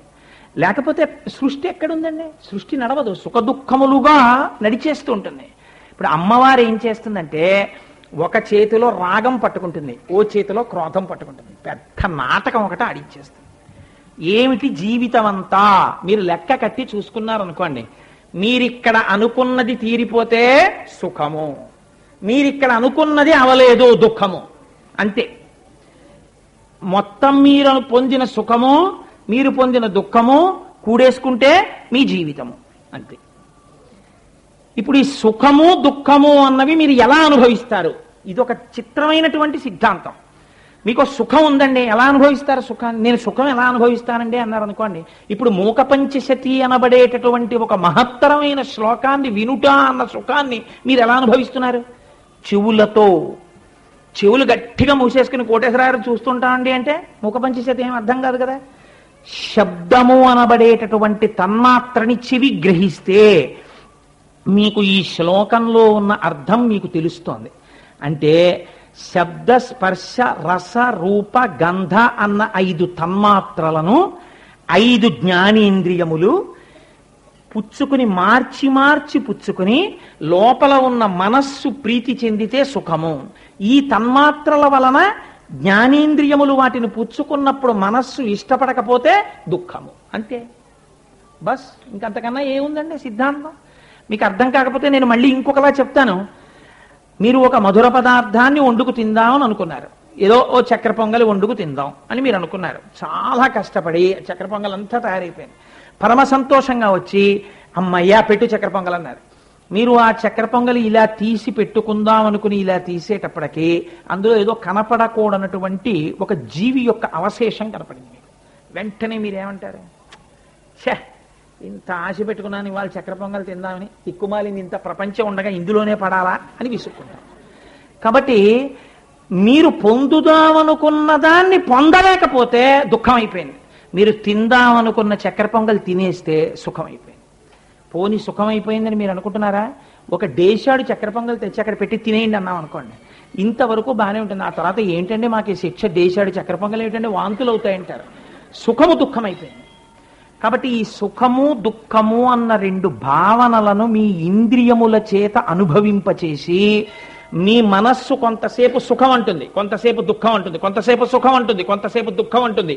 ఈ సుఖ దుఃఖములనేటటువంటి అంతర్నాటకాన్ని ఆడుతున్న మనస్సుని మీరు పరిశీలించడం మీకు చేతకానంత కాలం సుఖ దుఃఖములకు మీరు లోనై ఉంటారు. ఇలా ఆడించగలిగినది ఎవరు? అమ్మవారు. ఎలా ఆడిస్తుంది? అలా రాగస్వరూప పాషాఢ్య. నా కొడుకంటే నాకు ఎంతో ఇష్టం, మా అబ్బాయి. వాడికి ఏదో జ్వరం వచ్చింది, పరుగు పాండిచేరికి. వాడికి ఏదో కష్టం వచ్చింది, పరుగు పాండిచేరికి. ఎందుకని? నా కొడుకు. వాడికి ఏదో మంచి మార్కులు వచ్చాయి, సుఖం. వాడికి కష్టం వచ్చింది, దుఃఖం. ఇవన్నీ ఎందుకని? రాగము, పాశంతో మీరు కట్టుకున్నారు. ఈ పాశము వలన సుఖము దుఃఖము మారి మారి వస్తున్నాయి. ఇందులో మీరు ఇప్పుడు గమనించారా? 2 చేతులు చెప్తే ఇంకో 2 చేతులు చెప్పక్కర్లేదు. సుఖము దేని వల్ల కలుగుతోంది? మీరు ఒక మంచి పాట వినడము అంటే చెవి అనబడేటటువంటి జ్ఞానేంద్రియమునందు శబ్దం అనబడేటటువంటి తన్మాత్ర లోపలికి వెడితే మీకు సుఖమన్న అనుభూతి మీ మనస్సుకి కలిగింది. మీకు ఇష్టం లేనటువంటి మాట మీ చెవిలోకి వెళ్ళింది, మీ మనస్సు బాధపడింది, అప్పుడు కూడా శబ్దమే. కాబట్టి 5 తన్మాత్రలు శబ్ద స్పర్శ రస రూప గంధములు లోపల ఉన్న మనస్సు సుఖ దుఃఖ హేతువులుగా నిర్ణయిస్తే అవి రాగస్వరూప పాషాఢ్య క్రోధాకార అంకుశోజ్వల మనోరూపేచ్చుకోదండ పంచతన్మాత్ర సాయక ఈ 2ంటికి సాధనాలు. ఈ 2 అనుభవించడానికి వెనక 2 పనికొస్తాయి. కాబట్టి ఈ వెనక 2 ఈ 2ంటిని అనుభవింపచేస్తున్నాయని తెలిసేసుకున్న తర్వాత ఈ వెనక 2 చెప్పినా చెప్పకపోయినా ఒకటే. కాబట్టి ఇప్పుడు ఎవరి గురించి చెప్తున్నారు? కామాక్షి గురించే చెప్తున్నారు. కాబట్టి ఇప్పుడు చెరుకు విల్లు పట్టుకున్న ఆవిడ గురించే ఆయన చెప్తున్నారు. ఎంత చిత్రంగా చెప్పారు! 2 చేతులే చెప్పారంతే. అంటే ఎందుకు అలా చెప్పడం? మీ చేత ఆలోచింపచేయడం ఆయన ప్రయత్నం. ఆయన చూసి చెప్పేసేటప్పుడు ఆనందంలో మీరు అలా ధ్యానం చేసి మీరు వింటుంటే ఇప్పుడు మీకు ఈ విషయం అవగతం అయిపోయింది అనుకోండి, ఏముందిరా సుఖం దుఃఖం అని మీరు అనుకున్నారనుకోండి. మీకు నేను ఒక్క ఉదాహరణ చెప్తాను, చూడండి ఎలా మారిపోతుందో. అమ్మవారి అనుగ్రహం కలిగింది మీకు. మీరు అమ్మవారి పాదాలు పట్టుకుంటే అమ్మవారు ఏం చేస్తుందో తెలుసా అండి? మరి ఆవిడ దగ్గర పాశం ఉంది కదండి. ఆవిడ పాశం ఉట్టినే అలా పట్టు కూర్చుంటుంది, మిమ్మల్ని వేసి కడుతుంది ఆవిడ. ఇప్పుడు ఆవిడ వేస్తుంది పాశం. ఆవిడ పాశం వేస్తే ఏమవుతుంది? మిగిలిన పాశాలు ఊడిపోయి ఆవిడ పాశం వేసి లాగుతుంది దగ్గరికి. ఈ పాశమునకు ఏమని పేరు? భక్తి పాశము అని పేరు. ఇప్పుడు ఈ భక్తి పాశాలు పడిపోయిన వాడిని ఆవిడ దగ్గరికి లాక్కుంటుంది. ఎవరి దగ్గరికి లాక్కుంటుంది? ఇలా లాగితే ఎవరి దగ్గరికి వస్తారు? నేను లాగితే నా దగ్గరికి వస్తారు. ఆవిడ లాగితే ఆవిడ పాదాల దగ్గరికి ఎడతారు. ఆవిడ పాదాల దగ్గరికి ఎడితే ఏం తెలుస్తుంది మీకు? కోపము మీ శత్రువు అని మీకు తెలుస్తుంది, కామము మీ శత్రువు అని మీకు తెలుస్తుంది. ఒక ఆయన ఏం చేశాడంటే మీకు చాలా స్నేహితుల్లా, మీకు చాలా ప్రీతి పాత్రమైన వ్యక్తిలా మీ ఇంటికి వస్తూ మీతో తిరుగుతూ మీ పట్ల శత్రుభావనతో ప్రవర్తిస్తున్నాడు. ఇప్పుడు ఆయన ఏమని పిలవాలి? హితశత్రువు. మీకు మిత్రుల్లా కనపడుతుంటాడు, ఎప్పుడూ మీతో ఉంటాడు. కానీ ఆయన ఉద్దేశం ఏంటంటే మీ కదలికలు కనిపెట్టి ఎవరికో చెప్తుండడం. ఇప్పుడు ఆయన ఎవరు? హితశత్రువు. మంచి కోరుకున్నవాడిలా కనపడుతుంటాడు కానీ కాడు లోపల. కామము హితశత్రువు. మా అబ్బాయి వృద్ధిలోకి వచ్చాడు, మా అబ్బాయిని జరిగించుకుంటున్నాను, మా అమ్మాయి పెళ్లి చేసేస్తున్నాను, మా ఆవిడ సుఖంగా ఉంది, నేను సుఖంగా ఉన్నాను, నేను ఇల్లు కట్టుకున్నాను, నేను స్కూటర్ కొనుక్కున్నాను, ఇవన్నీ చాలా బాగున్నట్టుంటాయి. కానీ వీటన్నింటి వెనకాతలా దుఃఖాలుంటాయి. కారు కొనుక్కున్నాను, ఆ కారు ఏమైనా చెడిపోతే, దానికి ఒక గీత పడిపోతే ఎంత బాధో, కారు గీతడిపోయింది, కారు చొట్టడిపోయిందని బెంగ. ఓ ఏసీ కొనుక్కున్నాను, ఆ ఏసీ మంచి రోహిణీ కార్తీలో ఫెయిల్ అయిపోయింది, ఆయనకి ఫోన్ చేయాలి, ఆయన రావాలా, ఆయన చూడాలా, ఆయన ఏదో తేవాలా, ఇది వెయ్యాలి, మళ్ళీ బెంగ. ఎన్ని సుఖములు పెరిగితే, ఎన్ని భోగములు పెరిగితే అన్ని రోగములు వస్తాయి. కాబట్టి హితశత్రువు కామం మీకు సుఖాన్ని కల్పిస్తున్నట్టుగా ఉండి పాడు చేసేస్తుంది. క్రోధము అహిత శత్రువు, అసలు ప్రకటంగా నేను మీ శత్రువునని చెప్పేస్తుంది, చెప్పి పాడు చేసేస్తుంది. కోపం వచ్చేసింది అనుకుంటాం, ఇక్కడే ఉంటుంది. వచ్చేస్తే ఏం చేస్తుంది, మిమ్మల్ని మీరు మర్చిపోతారు. మర్చిపోతే ఇంకా మీరు ఎంత తప్పు పని చేస్తున్నారో మీకు తెలియదు, ఆ క్రోధంలో చేసేస్తారు. కాబట్టి ఇప్పుడు ఈ క్రోధం ఇంకో విచిత్రం ఏమిటో తెలుసా అండి, మీరు తీర్చుకోలేరు అనుకోండి క్రోధాన్ని, అది మీరు ఎవరి మీద తీర్చుకోలేరో వాడు బాగుంటాడు హాయిగా. నేను మీకు ఉదాహరణ చెప్తుంటారు, పిల్లలు తల్లి మీద అలుగుతుంటారు. ఎందుకు అలుగుతారంటే వాడు అన్నం తిన్నంటాడు, అమ్మ వాడికి అన్నం పెట్టేస్తుంది ఆడుకోవద్దని. వీడికి అమ్మ మీద ఎంత కోపం వచ్చేస్తుందంటే అమ్మని పట్టుకుని గుద్దెయ్యాలని, అమ్మని పట్టుకుని కొట్టేయాలని ఉంటుంది వాడికి. మీరు చూడండి, కొంతమంది పిల్లలు తిక్క పెట్టి ఏడిచేస్తుంటారు రైళ్లలోనూ అక్కడ. ఇదంతా ఏమిటి, వాడి కచ్చ అంటే వాడికి ఏదో చెయ్యాలని ఉంటుంది ఆ అమ్మని. కానీ వాడు ఆ అమ్మని ఏం చేస్తాడు, అమ్మని ఏమైనా చేస్తే ఇంకో లెంపకాయ కొడుతుంది వాడు. అందుకని ఏమీ చేయలేక ఓ ఏడుపు. ఈ ఏడుపు ఏమిటంటే అంకుశం పెట్టి ఏనుగుని బుర్ర మీద పొడి చేసినట్టు, వాడెవడో నాకు ఇలా చేశాడు అలా కొంతమందిని మీరు చూడండి, వాడు ఎప్పుడు నా జీవితంలో నేను ఇది పొందానండి, భగవంతుడి అనుగ్రహం నేను ఫలానాది పొందానండి అని పొందిన దాన్ని తలుచుకోడు. వాడికి ఏది లేదో అదే తలుచుకుంటాడు, వాడికి ఏది భయకారకమని నమ్ముతాడో అదే తలుచుకుంటాడు. తలుచుకుని అదే తలుచుకు బాధపడిపోతుంటాడు. ఎన్ని ఉండనివ్వండి, అవశ్యాని శరీరాన్ని అందరి డబ్బు నాకే రాని, అంతే పూజ. ఏడుస్తూనే ఉంటాడు.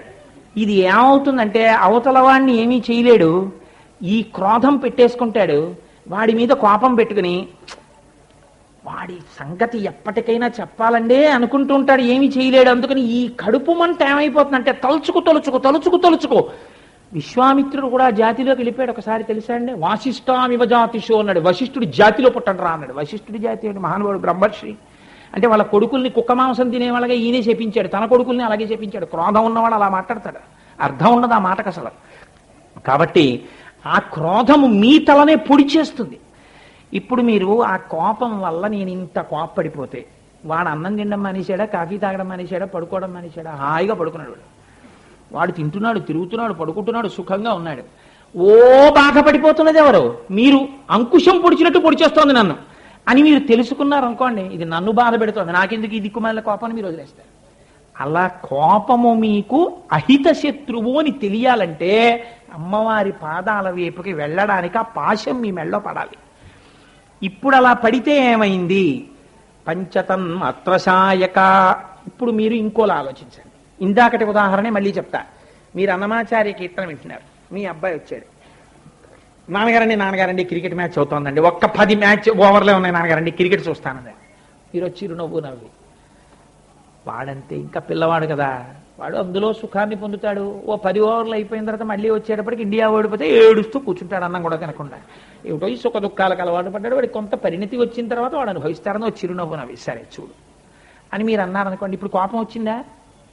లేదు. ఎందుకని మీకు అన్నమాచార్య కీర్తన టీవీలో వింటేనే మీకు భగవంతు దర్శనం అక్కర్లేదు. సరే చూడరా అని మీరు రిమోట్ ఇచ్చేసి మీరు బయలుదేరి అలా మేడెక్కి అలా ఓవైపు చూశారు, మీకు ఒక పెద్ద కొండ కనపడింది. కదలని ఆ కొండని చూస్తే భగవంతుని పట్ల ధ్యానం చేస్తూ కదలకుండా ఉండిపోయినటువంటి ఒక యోగి పుంగవుడు మీకు దర్శనమయ్యాడు. ఒక యోగి ధ్యానం చేస్తే ఇలాగే కదలిక లేకుండా కూర్చుంటాడు, ఆ కొండ అలాగే ఉంది అనుకున్నారు. మీరు ఇటు తిరిగారు, ఒక కొండ నుంచి జలపాతం కింద పడుతోంది. మీరు ఆ జలపాతం వంక చూశారు. ఆ జలపాతం కింద పడేటప్పుడు ఆ వేగం, ఆ నురగ, ఆ చప్పుడు, ఆ ధ్వని, దాని భయంకరమైన రూపం, పడి ప్రవహించి వెళ్ళిపోవడం, ఆ ప్రవహించగలిగిన శక్తి, ఆ పడగలిగిన శక్తి, దాహం తీర్చగలిగిన శక్తి, ఇవన్నీ ఈశ్వర దత్తము. ఒకటి కదలిక లేకుండా అందంగా ఉంది, ఒకటి కదులుతూ అందంగా ఉంది. ఇది కదిలి ఎంత తొందరగా పరిగెత్తుకుంటూ వెళ్ళి ఆ శ్రీశైలంలో శ్రీగిరి కొండని చుట్టుకుని పరమేశ్వరుడి పాదాలకి నమస్కరిద్దామా అని ఎంత వేగంగా పరిగెడుతోందో. భగవంతుణ్ణి చేరాలన్న భక్తుని హృదయములోని త్వర నాకు ఇందులో కనపడుతోంది అని ఇటు తిరిగారు. ఒక చెట్టుకి పెద్ద మందార పువ్వు పూసి గాలికి ఇలా ఊగుతోంది. ఓహ్, అందరూ పువ్వులు కోసి తలలో పెట్టుకున్నారు, భగవంతుణ్ణి ఆరాధన చేశారు. నన్ను కోసి ఎవరో భగవంతుడి పాదాల మీద పెట్టలేదని నాకు బెంగలేదు. నేను ఆకాశ స్వరూపుడైనటువంటి పరమేశ్వరుణ్ణి, అనంతమైన ఆకాశ రూపమైన పరమాత్మ పాదములను ఇలా తుడుస్తూ అగరు ధూపం వెయ్యవలసిన అవసరం లేకుండా నాలో ఉన్న సుగంధాన్ని స్వామికి అందచేస్తున్నాను అని ఆకాశ రూపమైనటువంటి శివుడి యొక్క పాదాల్ని కడుగుతోంది పుష్పం అని మీరు భావన చేసి ఇటు తిరిగారు. మీరిప్పుడు ఎటు తిరిగినా మీకు టీవీలో అన్నమాచార్య స్వామి వారి కీర్తన విననంత మాత్రం చేత మీ భక్తి భావన యందు లోటు కలిగిందా? మేడెక్కి చూస్తే ఇంకా ఎక్కువైంది. ఇందాక మీరు విన్నారు, ఆనందం పొందారు. ఇప్పుడు మేడెక్కి ఎటు చూసినా మీకు ఈశ్వరుడే కనపడుతున్నాడు. ఒక్కొక్క దాంట్లో మీరు భక్తిని భగవంతుణ్ణి చూస్తూ పరవశించిపోతున్నారు. దీన్ని ఏమంటారంటే, ఈ స్థితిని పొందడాన్ని అమ్మవారి యొక్క పాశము పడినవాడు అని పిలుస్తారు. అందుకే అలాంటి మహాపురుషులకి వాళ్ళు కష్టం చూడరు. పొంగిపోతూ సంతోషపడిపోతూ ఆనందపడిపోతూ అన్నిటా భగవంతుణ్ణి చూస్తూ పరవశించిపోతారు. కావ్యకంఠ గణపతి మునికి రహదారి పక్కన పెరుగుతున్నటువంటి పచ్చగడ్డి పరకలో ఉన్నటువంటి ఆకుపచ్చతనంలో అమ్మవారు కనపడింది. ఎలా కనపడింది? దర్శించగలిగిన నేత్రం ఉంది కాబట్టి కనపడింది. అది లేనినాడు శరీరానికి ఎంత వయస్సు వచ్చిందని కాదు, వాడి బ్రతుకు సుఖదుఖముల చేత కట్టబడి వాడు ప్రవాహంలో కొట్టుకుపోతున్నాడు. వాడు ఎక్కడికి వెళ్ళిపోతాడు? ఇదే లలితా సహస్రంలో ధన్య అని పిలుస్తారు. ఈ సుఖం వచ్చినప్పుడల్లా ఇలా ఇలా అన్నవాళ్ళు, దుఃఖం వచ్చినప్పుడల్లా ఇలా ఇలా అన్నవాళ్ళు నీచోపాధుల్లోకి వెళ్ళిపోతారు. ఎవడు దీన్ని దాటుతున్నాడో వాడు రాను రాను ఉత్తమ జన్మల వైపుకి వెళ్ళిపోతాడు. వెళ్ళిపోయి అమ్మవారిలోకి కలిసిపోతాడు. అదిగో అలాంటి శక్తి ఉన్న తల్లి ఉన్నదే, జన్మ యొక్క ఉద్దేశ్యాన్ని నిరూపించగలిగిన శక్తి ఉందే. ఏ తల్లి మనలో శత్రువుని మనం గెలవలేమో అలాంటి వాళ్ళని గెలిపించగలిగిన తల్లి ఉందే. ఎవరి పాదాల మీద పడిపోతే తన వైపుకి లాక్కుంటుందో ఆ తల్లి ఉందే, ఆవిడ్ని నేను చూస్తున్నానన్నాడు మూకుడు. ఇది మహానుభావుడి యొక్క ఆనందం. అందుకని మీరు చూడండి, ఏదైనా మీరు గొప్పది చూశారనుకోండి, కోటేశ్వరారు ఏమిటండి మీరు తలనీలాలు ఇచ్చేసినట్లు కనపడుతున్నారు అన్నారు అనుకోండి, నేను వెంటనే అవునండి నేను తలనీలాలు ఇవ్వడం కోసం అని చెప్పి తలనీలాలు ఇచ్చేటటువంటి ఒక పరమ పవిత్రమైన ప్రదేశమునందు వెళ్ళి కూర్చుంటేనే ఇవన్నీ చెప్పను. ఆనందంతో ముందేమంటాను, అవునండి తిరుపతి వెళ్ళి వచ్చానంట. తిరుపతి అన్న మాట ముందెందుకు వచ్చేస్తుంది అంటే దాని యందు మీ సంతోషం చూశాను అంటాం. ఏమంటే మీరు కంచి ఎప్పుడైనా వెళ్ళారా? వెళ్ళానండి అంటాం. అంతేకాని నేను కూడా కంచి పూర్వం 1972వ సంవత్సరం నందు వెళ్ళానండి అంటాం. ఆ సంతోషం చూడండి. చూశాను నేను, అబ్బా నాకు అర్థమైపోయింది ఇప్పుడు ఆవిడ ఎవరో. నేను మామూలుగా ఏదో ఇలా అంకుశం ఇలా పాశం అనుకోవట్లేదు. ఈవిడ పాదాల దగ్గర తల ఉంచి జీవితంలో ఒక్కసారి పడిపోతాయి శరణాగతి చేస్తే ఇంకా మళ్ళీ కొన్ని కోట్ల జన్మల కిందకి వెళ్ళక్కర్లా, తనలోకి లాగేస్తుంది అంతే. ఆ శక్తి నాకు కనపడుతున్నాయి ఈ చేతుల్లో. 2 చేతులు మిగిలిన అక్కర్లేదండి, ఈ 2 చేతులు అర్థం చేసుకోండి సరిపోయింది. ఇది మూక మహాకవి సంతోషం. ఐక్షిషి పాశాంకుశధరహస్తాంతం విస్మయార్హ వృత్తాంతం. అబ్బబ్బబ్బా ఏమి వృత్తాంతం అండి ఆవిడ. ఇది ఆయన పొంగు. ఏమిటావిడ కథ చెప్పడాయన. ఏం చెప్పమంటారు? ఏమి కథ అంటే మీరు ఎదురుగుండా ఆవిడ నవ్వుతూ కనపడుతుంటే ఆవిడ కథ ఆవిడతో ఏం చెప్తారండి? మీకు అర్థమైపోయింది అంతే. అబ్బా అమ్మా నీది ఏం వృత్తాంతం అమ్మా, ఏం వృత్తాంతం అమ్మా అంటున్నారు ఆయన. ఏమిటో తెలుసా అండి ఆవిడ రహస్యం? మీరు జాగ్రత్తగా వినండి. పార్వతీదేవి లేదా రాజరాజేశ్వరి స్వరూపం మహాపతివ్రత అని నేను అంటాను. ఇందులో విభేదించే వాళ్ళు ఎవరైనా ఉన్నారా? ఎవరు ఉండరు. మహాపతివ్రత అయితే మొదటి నమస్కారం ఎవరికి చేస్తే సంతోషిస్తుంది? వాళ్ళ ఆయనకి చేస్తే సంతోషించాలి కదండి. ఆవిడ మహాపతివ్రత అండి అంటే వాళ్ళ ఆయన్ని పూజ చేస్తే వాళ్ళ ఆయనకి నమస్కారం చేస్తే ప్రీతి చెందుతుంది. మీరేమో శరన్నవరాత్రులు రాజరాజేశ్వరి అమ్మవారినో లలితా అమ్మవారినో ఇక్కడ పెట్టారా? ఏదండి శివస్వరూపం? ఎక్కడుంది శివలింగం? ఓ శివుడి ఫోటో ఏమైనా పెట్టారా మీరు? ఏమీ లేదు. అమ్మవారికి పూజ చేసేస్తున్నారా? సదాశివానుగ్రహదా పంచకృత్య పరాయణ అని మీరు పిలుస్తున్నారా? అమ్మా నువ్వేమో చాలా గొప్పదానివమ్మా, నువ్వు మహాపతి వ్రతమమ్మా అని స్తోత్రాలు చేస్తున్నారా? ఏరా మా ఆయనకు కనీసం ఒక్క మారేడుగలం, ఒక్క పూజ, ఇంత విభూతి ఏమిట్రా నా స్తోత్రాలు చేస్తున్నారు, మా ఆయన ఊసి మీకు అక్కర్లేదా అని అడగదా ఆవిడే? మరి అలా పెట్టడం ఏమిటి అంటే అదే విస్మయార్హ వృత్తాంతం. గోపాలకృష్ణ స్వామి అబ్బా ఏవి రంగండి ఏవి రంగండి ఏవి రంగండి అని పొంగిపోతున్నారు. ఆ రంగులో రహస్యం ఏమిటో తెలుసా అండి? విస్మయార్హ వృత్తాంతం అని మూక మహాకవి ఎందుకు పొంగిపోయారో తెలుసా? శంకరుడు శుద్ధ స్ఫటిక మణినిభం తెల్లగా ప్రకాశించిపోతూ ఉంటాడు ఆయన. అమ్మవారి భక్తి చూసి శరీరంలో సగభాగం నువ్వు తీసుకో అని ఇచ్చేశాడు ఆయన. ఆవిడికి ఎడమ పక్క భాగాన్ని ఇచ్చేశాడు. ఇచ్చేస్తే అమ్మవారు ఎలా ఉంటుంది? సర్వారుణ ఎర్రగా ఉంటుంది అమ్మవారు. అమ్మవారు ఏం చేసింది? వచ్చి అయ్యవారి పక్కకి చేరింది సగం. ఇంత ఎర్రటి అమ్మవారు తెల్లటి శంకరుల్లో సగ భాగానికి వచ్చి చేరింది అనుకోండి, మిగిలింది తెల్లగా ఇది ఎర్రగా ఉంటుంది ఏమిటి? ఇంత తెల్లటి శుద్ధ స్ఫటికమని నిభమైనటువంటి శంకరుడిలో సగ భాగం ఎర్రగా అవగానే మిగిలినది కూడా ఈ ఎరుపు కాంతి పడిపోయి ఎరుపు అయిపోతుంది కదండి. మీరు అంగీకరిస్తారా? తెల్ల మణి దగ్గరికి మీరు గులాబీ పువ్వు సగమే పెట్టారనుకోండి, మిగిలిన సగం ఎలా కనపడుతుంది? ఎర్రగానే కనపడుతుంది. ఎందుకంటే ఈ ఎరుపు గులాబీ పక్కకు వచ్చింది, దీని కాంతి దాని మీద పడి మొత్తం ఎర్రగానే కనపడుతుంది. మొత్తం ఎర్రగా కనపడుతున్న అమ్మవారిలో ఎవరున్నారు? శివుడు ఉన్నాడు. కాబట్టి ఇంకా మళ్ళీ అమ్మ శివుడు ఏమిటమ్మా? నువ్వే శివుడు నువ్వే శక్తి, మీరిద్దరు ఒకటేనమ్మా. అలా విడదీసి చూడడం ఏమిటి అసలు? నీ మెరిసిపోతున్న బుగ్గల్లో, నీ మెరిసిపోతున్న నుదిటిలో, నీ మెరిసిపోతున్న సర్వావయవాల్లో దాగి ఎవరున్నారో తెలుసా? శివుడు ఉన్నాడు. కానీ దొరకడు. ఎప్పుడు దొరుకుతాడో తెలుసా? నువ్వు అనుగ్రహిస్తే దొరుకుతాడు. దీన్ని శంకరాచార్యుల వారి సౌందర్య లహరిలో ఎంత అందంగా చెప్పారో తెలుసా అండి? తయాహృత్వా వామంబ పరిపర తృప్తేన మనసా. అమ్మా నాకు చిన్న అనుమానం వస్తోంది, శంకరుడు సగం తీసుకోమంటే మిగిలిన సగం కూడా నువ్వు దొంగిలించేసావా అమ్మా అన్నారు శంకరాచార్యుల వారు. ఎర్రటి సగం వచ్చేటప్పటికి మిగిలిన సగం తెలుపు కూడా ఎరుపు అయిపోయింది. అంటే దాని అర్థం ఏమిటో తెలుసా అండి? ఈ నామరూపాత్మకంగా కనపడుతున్నటువంటి ప్రకృతి స్వరూపిణి అయిన అమ్మవారి రూపమైన ఈ చరాచర జగత్ లోపల ఉన్నదంతా ఈశ్వరుడు, శివుడి అద్వైత స్థితి.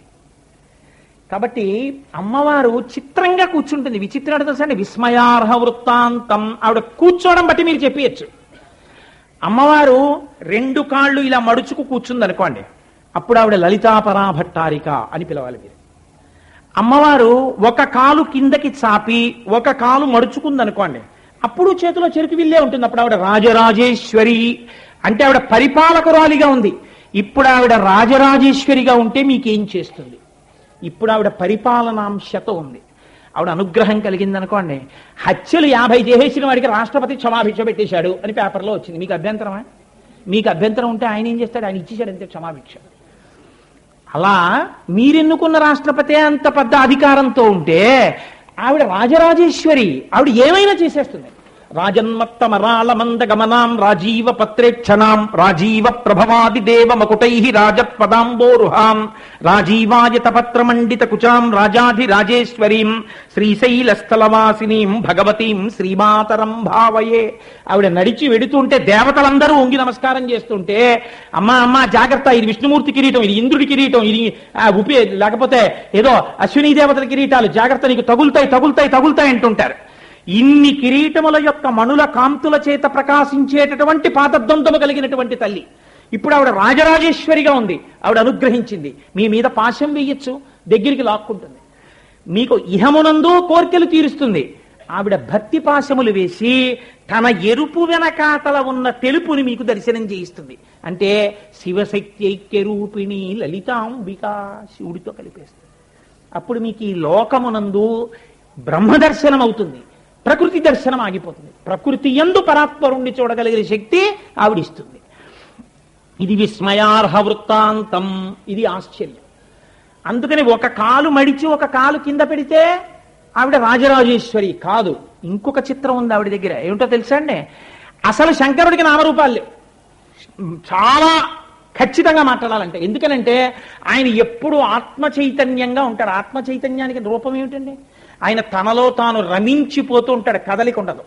అలా కదలిక లేకుండా ఆత్మ చైతన్యంగా ఉండిపోయినటువంటి పరమేశ్వరుడి మనస్సునందు తానే ఇంతమందిగా కనపడాలనేటటువంటి మహాకామమును సృష్టించి కామేశ్వరుడిగా మార్చి కూర్చోబెడుతుంది.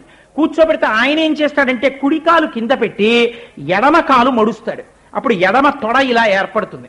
అప్పుడు ఆవిడ ఏం చేస్తుందంటే ఎడమ తొడ మీద ఆవిడ కూర్చుని ఆవిడ కుడికాలు మడిచి ఎడమ కాలు కింద పెడుతుంది.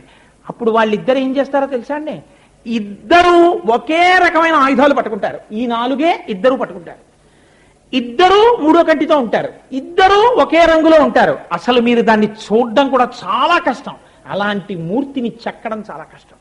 దాన్ని మహాకామేశ్వర కామేశ్వరి సమిష్టి స్వరూపం అంటారు. నాలుగవది ఆవిడ తల్లి రాజరాజేశ్వరి. ఒక కాలు కిందకి పెట్టి పూజలు అందుకుంటోంది అంటే అది రాజరాజేశ్వరి స్వరూపం. కాబట్టమ్మా నువ్వు కూర్చోవడంలోనే భక్తుల్ని తరింపచేసేస్తావమ్మా. విస్మయార్హ వృత్తాంతం కాదు కాదు, దానికి ఇంకొక రహస్యం ఉంది. మీరు లలితా సహస్రనామ స్తోత్రం చదువుతూ ఉంటారు. అందులో ఆ మధ్యలో కొన్ని నామాలు వస్తాయి చూడండి. ఆ భండాసురేంద్ర, ఆ భండాసురుణ్ణి చంపడం కోసం అని చెప్పి సర్వశక్తి సమన్విత ఆవిడ బయలుదేరుతుంది. ఆ బయలుదేరేటప్పుడు ఆవిడ దగ్గర సంపత్కరీ సమారూఢ సింధుర వ్రజసేవిత అశ్వారూఢాధిష్ఠితాశ్వకోటి కోటి భిరావృత అని చక్రరాజ రథారూఢ సర్వాయుధ పరిష్కృత గేయ చక్ర రథారూఢ మంత్రిణీ పరిసేవిత కిరిచక్ర రథారూఢ దండనాథ పురస్కృత జ్వాలామాలినికాక్షిప్త వహ్ని ప్రాకార మధ్యగా ఇలా ఏదో భండ సైన్య వధోద్యుక్త శక్తి సేనా సమన్విత నిత్యా పరాక్రమాటోపనిరీక్షణ సముత్సుక. ఇవేవి మధ్యలో ఆపకూడదు చదివేటప్పుడు. అవన్నీ 16 అక్షరాల నామాలు. మధ్యలో ఎక్కడా ఆపకుండా చదవాలి వాటిని. అందుకని అలాగే వెంటనే ఆవిడ వెడుతుంది, మంత్రిని వెళ్తుంది. వెళ్ళి మంత్రిణ్యంబా విరచిత విషంగ వధతోషిత, అలాగే విశుక్ర ప్రాణహర నావారాహి వీర్యనందిత కామేశ్వర ముఖాలోక కల్పిత శ్రీ గణేశ్వర మహాగణేశ నిర్భిన్న విఘ్నయంత్ర ప్రహర్షిత. అలా ఆ భండాసురుడు యుద్ధానికి వస్తాడు. భండాసురేంద్ర నిర్ముక్త శస్త్ర ప్రత్యస్త్రవర్షిణి కరాంగుళిన కోత్పన్న నారాయణ దశాకృతి. ఆ తర్వాత అమ్మవారు ఆయన మీదకి బాణాలు విడిచిపెడుతుంది. మహాపాశుపతాస్త్రాగ్ని నిర్దగ్ధాసుర సైనిక కామేశ్వరాస్త్ర నిర్దగ్ధ సభండాసుర శూన్యక బ్రహ్మోపేంద్ర మహేంద్రాది స్తోత్ర సంస్తుత వైభవ అని పూర్తి చేస్తారు ఆ యుద్ధాన్ని. అన్ని 16 అక్షరాల నామాలతోనే పెడతాయి. ఇందులో మీరు చూడండి కొంత విచిత్రం ఉంది. ఇది విస్మయార్హ వృత్తాంతం. ఆవిడ భండాసురుడన్న రాక్షసుణ్ణి చంపడానికి బయలుదేరింది.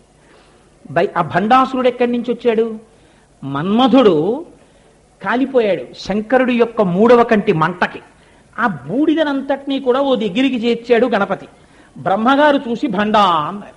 అందులోంచి భండాసురుడు పుట్టుకొచ్చాడు. వాడు రౌద్ర తేజస్సుతో వచ్చాడు. వాడి 2 భుజాల్లోంచి 2 రాక్షసులు పుట్టాడు. ఒకడు విశుక్రుడు, ఒకడు విషంగుడు, ఇద్దరు.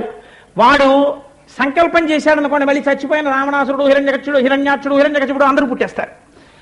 ఇప్పుడు వాణ్ణి చంపలేక దేవతలందరూ పెద్ద హోమం చేశారు. హోమం చేస్తే అందులోంచి అమ్మవారు బయటికి వచ్చింది. దేవకార్య సముద్యత, దేవతల కార్యం తీర్చడానికి ఆవిడ బయటికి వచ్చింది.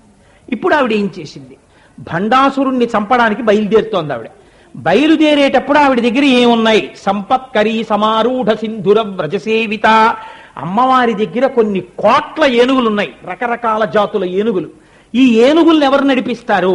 అమ్మవారి యొక్క అంకుశంలోంచి ఒక తల్లి పుట్టింది. ఆ పుట్టినటువంటి అమ్మవారి పేరే సంపత్కరి. ఆవిడ ఏనుగుల్ని నడిపించగలదు. ఆవిడ ఈ గజ సైన్యాన్నంతటినీ నడిపిస్తోంది. అమ్మవారి యొక్క అంకుశంలోంచి ఇంకొక తల్లి పుట్టింది. ఆవిడ పేరు అశ్వారూఢ. ఆవిడ అనేక రకాలైన గుర్రాలను నడిపిస్తుంది. కొన్ని కోట్ల గుర్రాలను నడిపిస్తుంది ఆవిడ. ఆవిడ దగ్గర చక్రరాజ రథారూఢ సర్వాయుధ పరిష్కృత, ఒక పెద్ద రథం ఉంది. అందులో అన్ని ఆయుధాలు ఉంటాయి. గేయ చక్ర రథారూఢ మంత్రిని పరిసేవిత. గేయ చక్రం అని ఒక రథం ఉంది. అందులో ఆవిడ మంత్రిని రాజశ్యామల బయలుదేరింది. ఆ రాజశ్యామల వీణ పట్టుకుని ఉంటుంది, అనేక చేతులతో ఉంటుంది. ఆ రాజశ్యామలాని సరస్వతీ పూజ నాడు ఆ మూర్తిని పెట్టి పూజ చేస్తే గొప్ప బుద్ధి వైభవం కలుగుతుంది. ఈ మాట చెప్పి కంచి నుంచి ఫోటో తీసుకొస్తే మహానుభావుడు ప్రసాద్ బాబు గారు దాన్ని కొన్ని వేల ఫొటోస్ కింద ఇవాళ కంప్యూటర్లో చేయించారు. సరస్వతీ పూజ నాడు విద్యార్థులందరి చేత రాజశ్యామలని పెట్టి పూజ చేయించబోతున్నాం. కాబట్టి ఆ రాజశ్యామల అమ్మవారి యొక్క మంత్రిని, ఆవిడ ఒక రథంలో బయలుదేరింది. అమ్మవారి దగ్గర సైన్యాధ్యక్షురాలు ఒక ఆవిడ ఉంది. ఆవిడ chief commander of armed forces. ఆవిడ పేరు వారాహి. ఆవిడ తల బోడిగా ఉండి ముందుకి ఆదివరాహమూర్తి యొక్క ముట్టె ఎలా ఉంటుందో అలా ఉంటుంది. అత్యంత వైదికమైన ఈ మూర్తుల దర్శనం మీరు చేయడం కోసం రేపటి రోజు ఉదయం సుప్రభాత వేళలో 5:45కి సుప్రభాతం చదివేటప్పుడు రాజశ్యామల మూర్తిని, వారాహి మూర్తిని, చిదగ్నిగుండంలోంచి ఆవిర్భవిస్తున్నటువంటి లలితా స్వరూపాన్ని, ఈ 3 మూర్తుల్ని తీసుకొచ్చి మీకు చూపించడానికి ఆ వేదిక మీద పెట్టి చూపిస్తాం. రేపు చూద్దురు కానీ సంతోషానికి. కాబట్టి ఆ తల్లి బయలుదేరింది. కిరిచక్ర రథారూఢ, అడవి పందులు లాగుతున్న రథం మీద ఆవిడ బయలుదేరింది. జ్వాలామాలిని కాక్షిప్తవహ్ని ప్రాకార మధ్యగా, ఆ సైన్యం మీదకి ఎవరు రాలేరు, దాని చుట్టూ అగ్నిహోత్రం కాపలా ఉంటుంది. అటువంటి సైన్యం వెళ్లి యుద్ధం చేస్తోంది. ఈ నిత్య ఇలాంటి దేవతలందరూ వెళ్లి భండాసురుడి సైన్యాన్ని చంపుతున్నారు. అందులో విషంగుణ్ణి, రెండో వాణ్ణి, ఈ తల్లి సైన్యాధిపతి అయినటువంటి వారాహి, మంత్రిని అయినటువంటి రాజశ్యామల, వీళ్ళిద్దరూ సంహరించారు. సంహరించిన తర్వాత అమ్మవారు ఎంతో సంతోషించింది. ఆ భండాసురుడికి కొడుకులున్నారు. ఈ కొడుకులందరినీ కలిసి బాలా ఒక్కతే చంపేసింది. బాలా అంటే అమ్మవారి యొక్క కుమార్తె. 9 సంవత్సరాల వయస్సున్న ఆడపిల్లని కానీ కూర్చోపెట్టి నమస్కారం చేస్తే బాల పూజలో సాక్షాత్తుగా అమ్మవారే కూర్చుని ఆ పూజ స్వీకరించినట్టు ఆ నమస్కారం అమ్మవారికి చెందిపోతుంది. అందుకే రాబోయే రోజులలో ఒక రోజున బాల పూజలు జరుగుతాయి ఇక్కడ. ఆ రోజున మీరు అమ్మవారిని దర్శనాన్ని చేసుకోవచ్చు. ఆ బాలాస్వరూపిణి కూర్చుంటే ఆ మంత్రంలో కూడా 9 అక్షరాలే ఉంటాయి. ఆవిడ భ్రమలు పోగొట్టేస్తుంది. ఆవిడ ఎక్కడుంటే అక్కడ విజయం. అందుకే ఉపన్యాసం వినేటప్పుడు అందరి దృష్టి ఆ బాలాస్వరూపం మీద పడితే గొప్ప ఉన్నతి కలుగుతుందని వెనక బ్యాక్డ్రాప్ అంతా బాలాస్వరూపాన్ని ఇచ్చారు. ఇక్కడ వెనక బాలాస్వరూపం అదే. ఆవిడ భండాసురుడి యొక్క కుమారుల్ని చంపింది. ఆఖరణ లలితాదేవి వెళ్ళి పాశుపతాస్త్రం వేసి భండాసురుడి సైన్యాన్ని చంపేసింది. మహాకామేశ్వరాస్త్రాన్ని వేసి భండాసురుడిని చంపేసింది. ఇది బాహ్యమునందు యుద్ధం. ఆంతర రహస్యం ఏమిటో తెలుసా అండి? మీకు ఇక్కడే అనేకమైన కోర్కెలు పుట్టేస్తాయి ఇంద్రియాల వల్ల. ఇంద్రియముల వలన మీరు ఆ కోర్కెల్ని తీర్చుకుంటారు. కంటితో చూడాలి చూడాలి చూడాలి కోర్కెలు, చెవితో వినాలి వినాలి వినాలి కోర్కెలు. వీటిని అదుపు చెయ్యాలంటే మీరు లలితా సహస్రనామ స్తోత్రంలో ఈ నామాలు చదవాలి. 16 అక్షరాల నామాలు చదివితే ఏమవుతుంది? ఇందులో ఉంది చూసారా, అశ్వారూఢాధిష్ఠితాశ్వకోటి కోటి భిరావృత అంటే ఇంద్రియ నిగ్రహాన్ని ఇస్తుంది. అలాగే మీకు అక్రమాలిన కోరికల వైపు వెళ్లి వీర్యము పతనమైపోకుండా కాపాడి మిమ్మల్ని అమ్మవారి వైపుగా నడిపిస్తుంది వారాహి. అందుకే వారాహి వీర్యనందిత.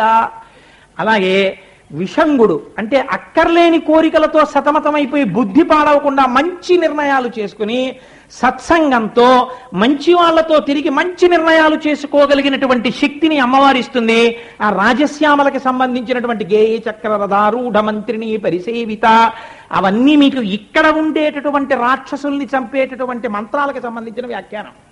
కాబట్టి ఇప్పుడు ఆవిడ భండాసురుడిని చంపేసింది. భండాసురుడు అంటే ఎవరు? జీవ ప్రకృతితో మీరు ఎవరిని చూసి ఛీ సిగ్గు లేదండి వాడికి అన్నారనుకోండి, వాడే భండాసురుడు. మీరు కావాలంటే భాస్కరరాయల వ్యాఖ్యానం చూడండి. ప్రపంచంలో ఎవరి వంకన్నా చూసి మీరు ఛీ వాడికి సిగ్గు లేదండి అన్నారనుకోండి, వాడి పేరు భండాసురుడని గుర్తు. వాడు శరీరంతో సుఖాలు అనుభవిస్తాడు, వాడు భగవంతుడి వైపుకి నడవడు, వాడి పనులు అలా ఉండవు. అలాంటి వాణ్ణి కూడా మార్చి భగవంతుడి వైపుకి తిప్పగలిగిన నామాలు ఈ యుద్ధం. ఇది బాహ్యమునందు భండాసుర యుద్ధం, ఆంతరమునందు మన్ని మార్చే యుద్ధం. ఏమి విస్మయార్హమైన వృత్తాంతం అమ్మనిది. అందుకని ఐక్షిషి పాశాంకుశధర హస్తాంతం విస్మయార్హ వృత్తాంతం అధకాంచి. నేను కంచిలో చూశానటువంటి తల్లిని. ఆవిడెవరు? నిగమ వాచా సిద్ధాంతం. సమస్త వేదముల యొక్క సారము ఏదున్నదో అదే మీకు ఒక రూపాన్ని దాల్చి ఎదురుకుండా కనపడితే ఆ నిగమ వాక్య సిద్ధాంతం నా కళ్ళకు కనపడింది. వేదవాక్యం.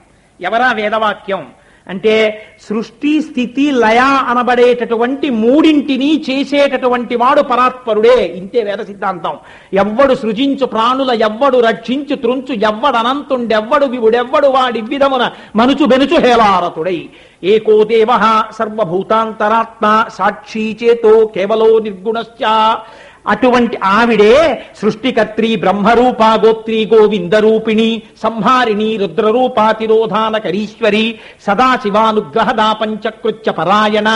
ఈ 5 చేస్తున్నటువంటి తల్లి 5 రూపాలుగా కనపడుతున్న అమ్మ ఒక్క మూర్తిగా నా కళ్ళ ముందు ఈ సృష్టి స్థితి లయ తిరోధాన అనుగ్రహములను చేస్తున్నది అని చెప్పబడినటువంటి కంటికి కనపడనటువంటి ఒక పరాశక్తి ఏది ఉన్నదని వేదములు ఘోషించి చెప్తున్నాయో ఆ చెప్పబడిన ఒక గొప్ప శక్తి స్వరూపము నా మాంసనేత్రము చేత చూడడానికి వీలుగా కంచి ఎందు నాకు దర్శనమిచ్చి నా ఎదుట నిలబడితే నేను ఈ స్తోత్రం చేస్తున్నాను అన్నాడు మూకుడు.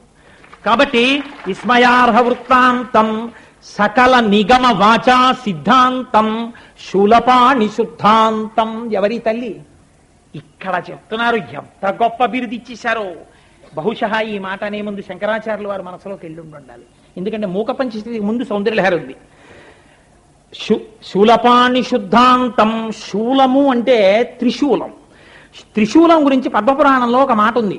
త్రైగుణ్యం శూలమేతస్యాపరసు సత్యనిష్టత. దేవతలు ఆయుధాలు ఏదో సరదాగా పట్టుకోరు. శంకరుడు త్రిశూలం ఎందుకు పట్టుకుంటాడో తెలుసా అండి? పైన 3 కొమ్ములు ఉంటాయి ఇలాగా. అవి సత్వ రజస్ తమో గుణాలు. ఈ 3 గుణములకు ఆధారమైనటువంటి మాయాశక్తి ఏది ఉన్నదో ఆ మాయాశక్తి నాదిగా కలిగిన వాడను అని చెప్పడానికి త్రిశూలం పట్టుకుంటాడు. ఆయన ఎప్పుడు తనలో తాను రమిస్తూ అసలు బాహ్యమునందు స్పందన లేకుండా ఉంటాడు. అంటే మీకు ఒక ఉదాహరణ చెప్పాలంటే తరంగములు లేని చెరువులో ఉంటాడు ఆయన. అటువంటి వాడిలో బాహ్య స్మృతి వచ్చి నేను అన్నాడు అనుకోండి, ఆ నేను అన్న భావన ఆయనలో పుడితే అహో పురుషిక అంటారు శంకరాచార్యులు. ఆ అహో పురుషికా తత్వం ఉందే, ఆ నేను అన్న భావన అసలు శంకరుడికి కలిగేలా చేయగలిగిన తల్లి ఎవరో ఆవిడే శూలపాణి శుద్ధాంతం. లేకపోతే ఆయన మీకు నాకు అసలు రూపంతో వచ్చి కూర్చోడు. ప్రకృతి పురుషుల యొక్క క్రీడ లేకపోతే ఊర్ణమాభిగతి క్రీడ సల్పు అంటారు పోతన గారు. ఆ క్రీడ లేకపోతే సృష్టి లేదు. సృష్టి వైపు ఉన్ముఖం చెయ్యడం కోసమని తనలో తాను రమించిపోతున్న నిర్గుణుడైన పరబ్రహ్మస్వరూపమైన శంకరుని యందు నేను అన్న కదలికని ఆవిడ తీసుకొచ్చింది. చెరువు నిలబడిపోయి ఉండిపోతే రాయి వేస్తే కెరటాలు అలా కదిలినట్టు అమ్మవారి యొక్క స్పందన చేత ఆయన కదిలి నేను అన్న బాహ్య స్మృతిని పొందాడు. మళ్ళీ ఆయన అలా అయిపోకుండా తన పక్కన కూర్చోపెట్టుకుని కట్టిపడేసి తల్లిదండ్రులుగా ఉంచి మీకు శంకర దర్శనం చేయించి శంకరుడిలో కలిపేటటువంటి మాయాస్వరూపిణి అయి ఎవరావిడ పాదాలు పట్టుకుంటారో వాళ్ళని శంకరుడితో కలుపుతుంది. నా అంత నేనన్న మొనగాళ్ళందరినీ కూడా రాగస్వరూప పాసాఢ్య క్రోధాకార అంకుశోజ్వల వాడి మీద కోప్పడ్డం, వీడిని కౌగులించుకోవడం. ఇది బాగుందన్నా అది బాగులేదన్నా ఎప్పుడు తిట్టుకుంటూ ఉండడం, పొగుడుకుంటూ ఉండడం, ఆశీర్వచనం చేసుకుంటూ ఉండడం, తుమ్ముకుంటూ ఉండడం. ఇలా ద్వంద్వాల్లో బతుకెళ్ళిపోయేటట్టుగా చేసేస్తుంది. అయిపోయిందంటే హీనోపాధిలోకి వెళ్ళిపోయాడు. పోయింది మనుష్య జన్మ యొక్క ప్రయోజనం పోయింది. చచ్చి చేడి చాలా కష్టపడి డిగ్రీ ఫస్ట్ క్లాస్ లో పాస్ అయ్యాడు. పీజీ చదివాడు. పీజీ చదువుకుంటున్నప్పుడు ప్రతిరోజు 6 గంటలు సివిల్ సర్వీసెస్ కి ప్రిపేర్ అయ్యాడు. ఎంతో కష్టపడి ప్రిలిమ్స్ రాశాడు.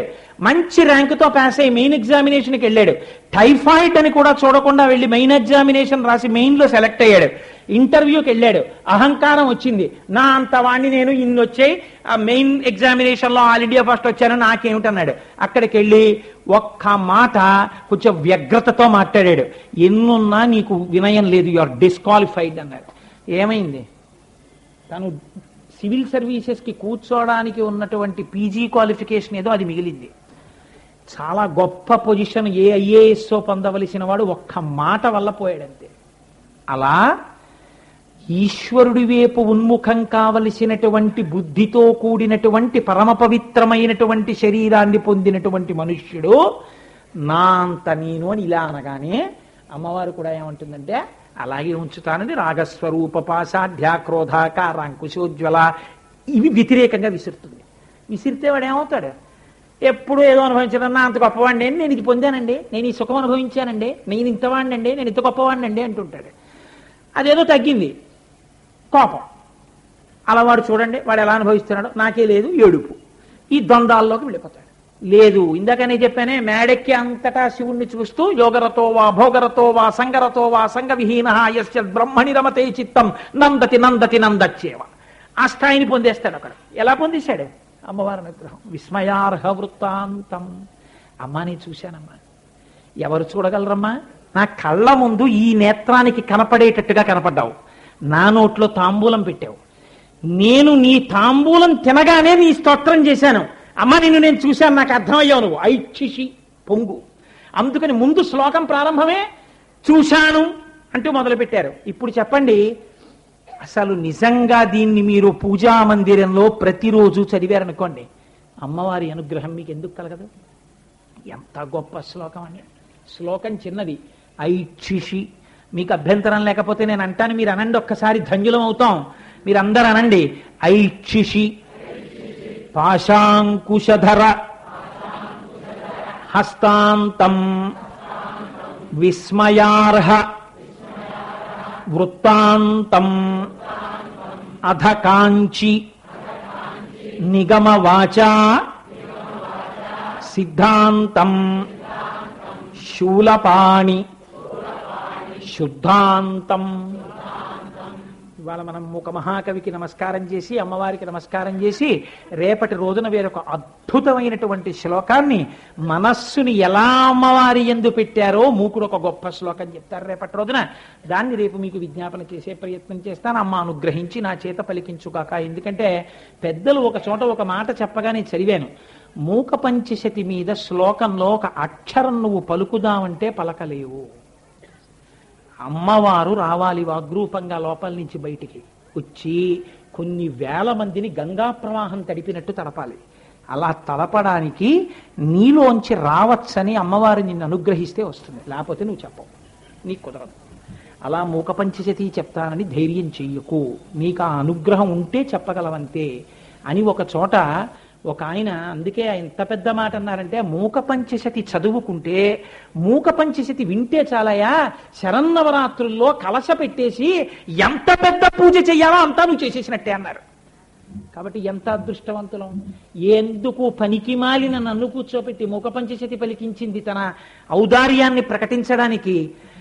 నన్ను నిమిత్తం చేసి ఆ శ్లోకం చెప్పించి మనందరినీ తరింపచేసింది.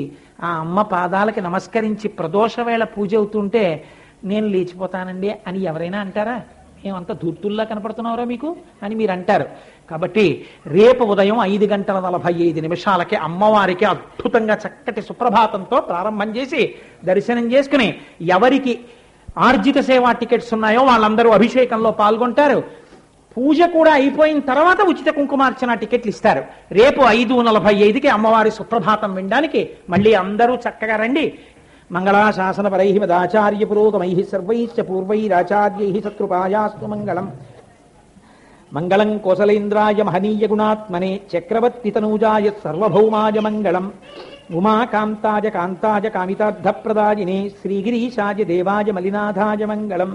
కరచరణ కృతం వా కర్మ భక్తాజం వా శ్రవణనైనజం వా మానసం వాపరాధం విహితం వా సర్వమేత్తక్షమస్వ. శివ శివ కరుణాబ్ధే శ్రీ మహాదేవ శంభో. సర్వం శ్రీ ఉమామహేశ్వర పరబ్రహ్మార్పణమస్తు. స్వస్తి.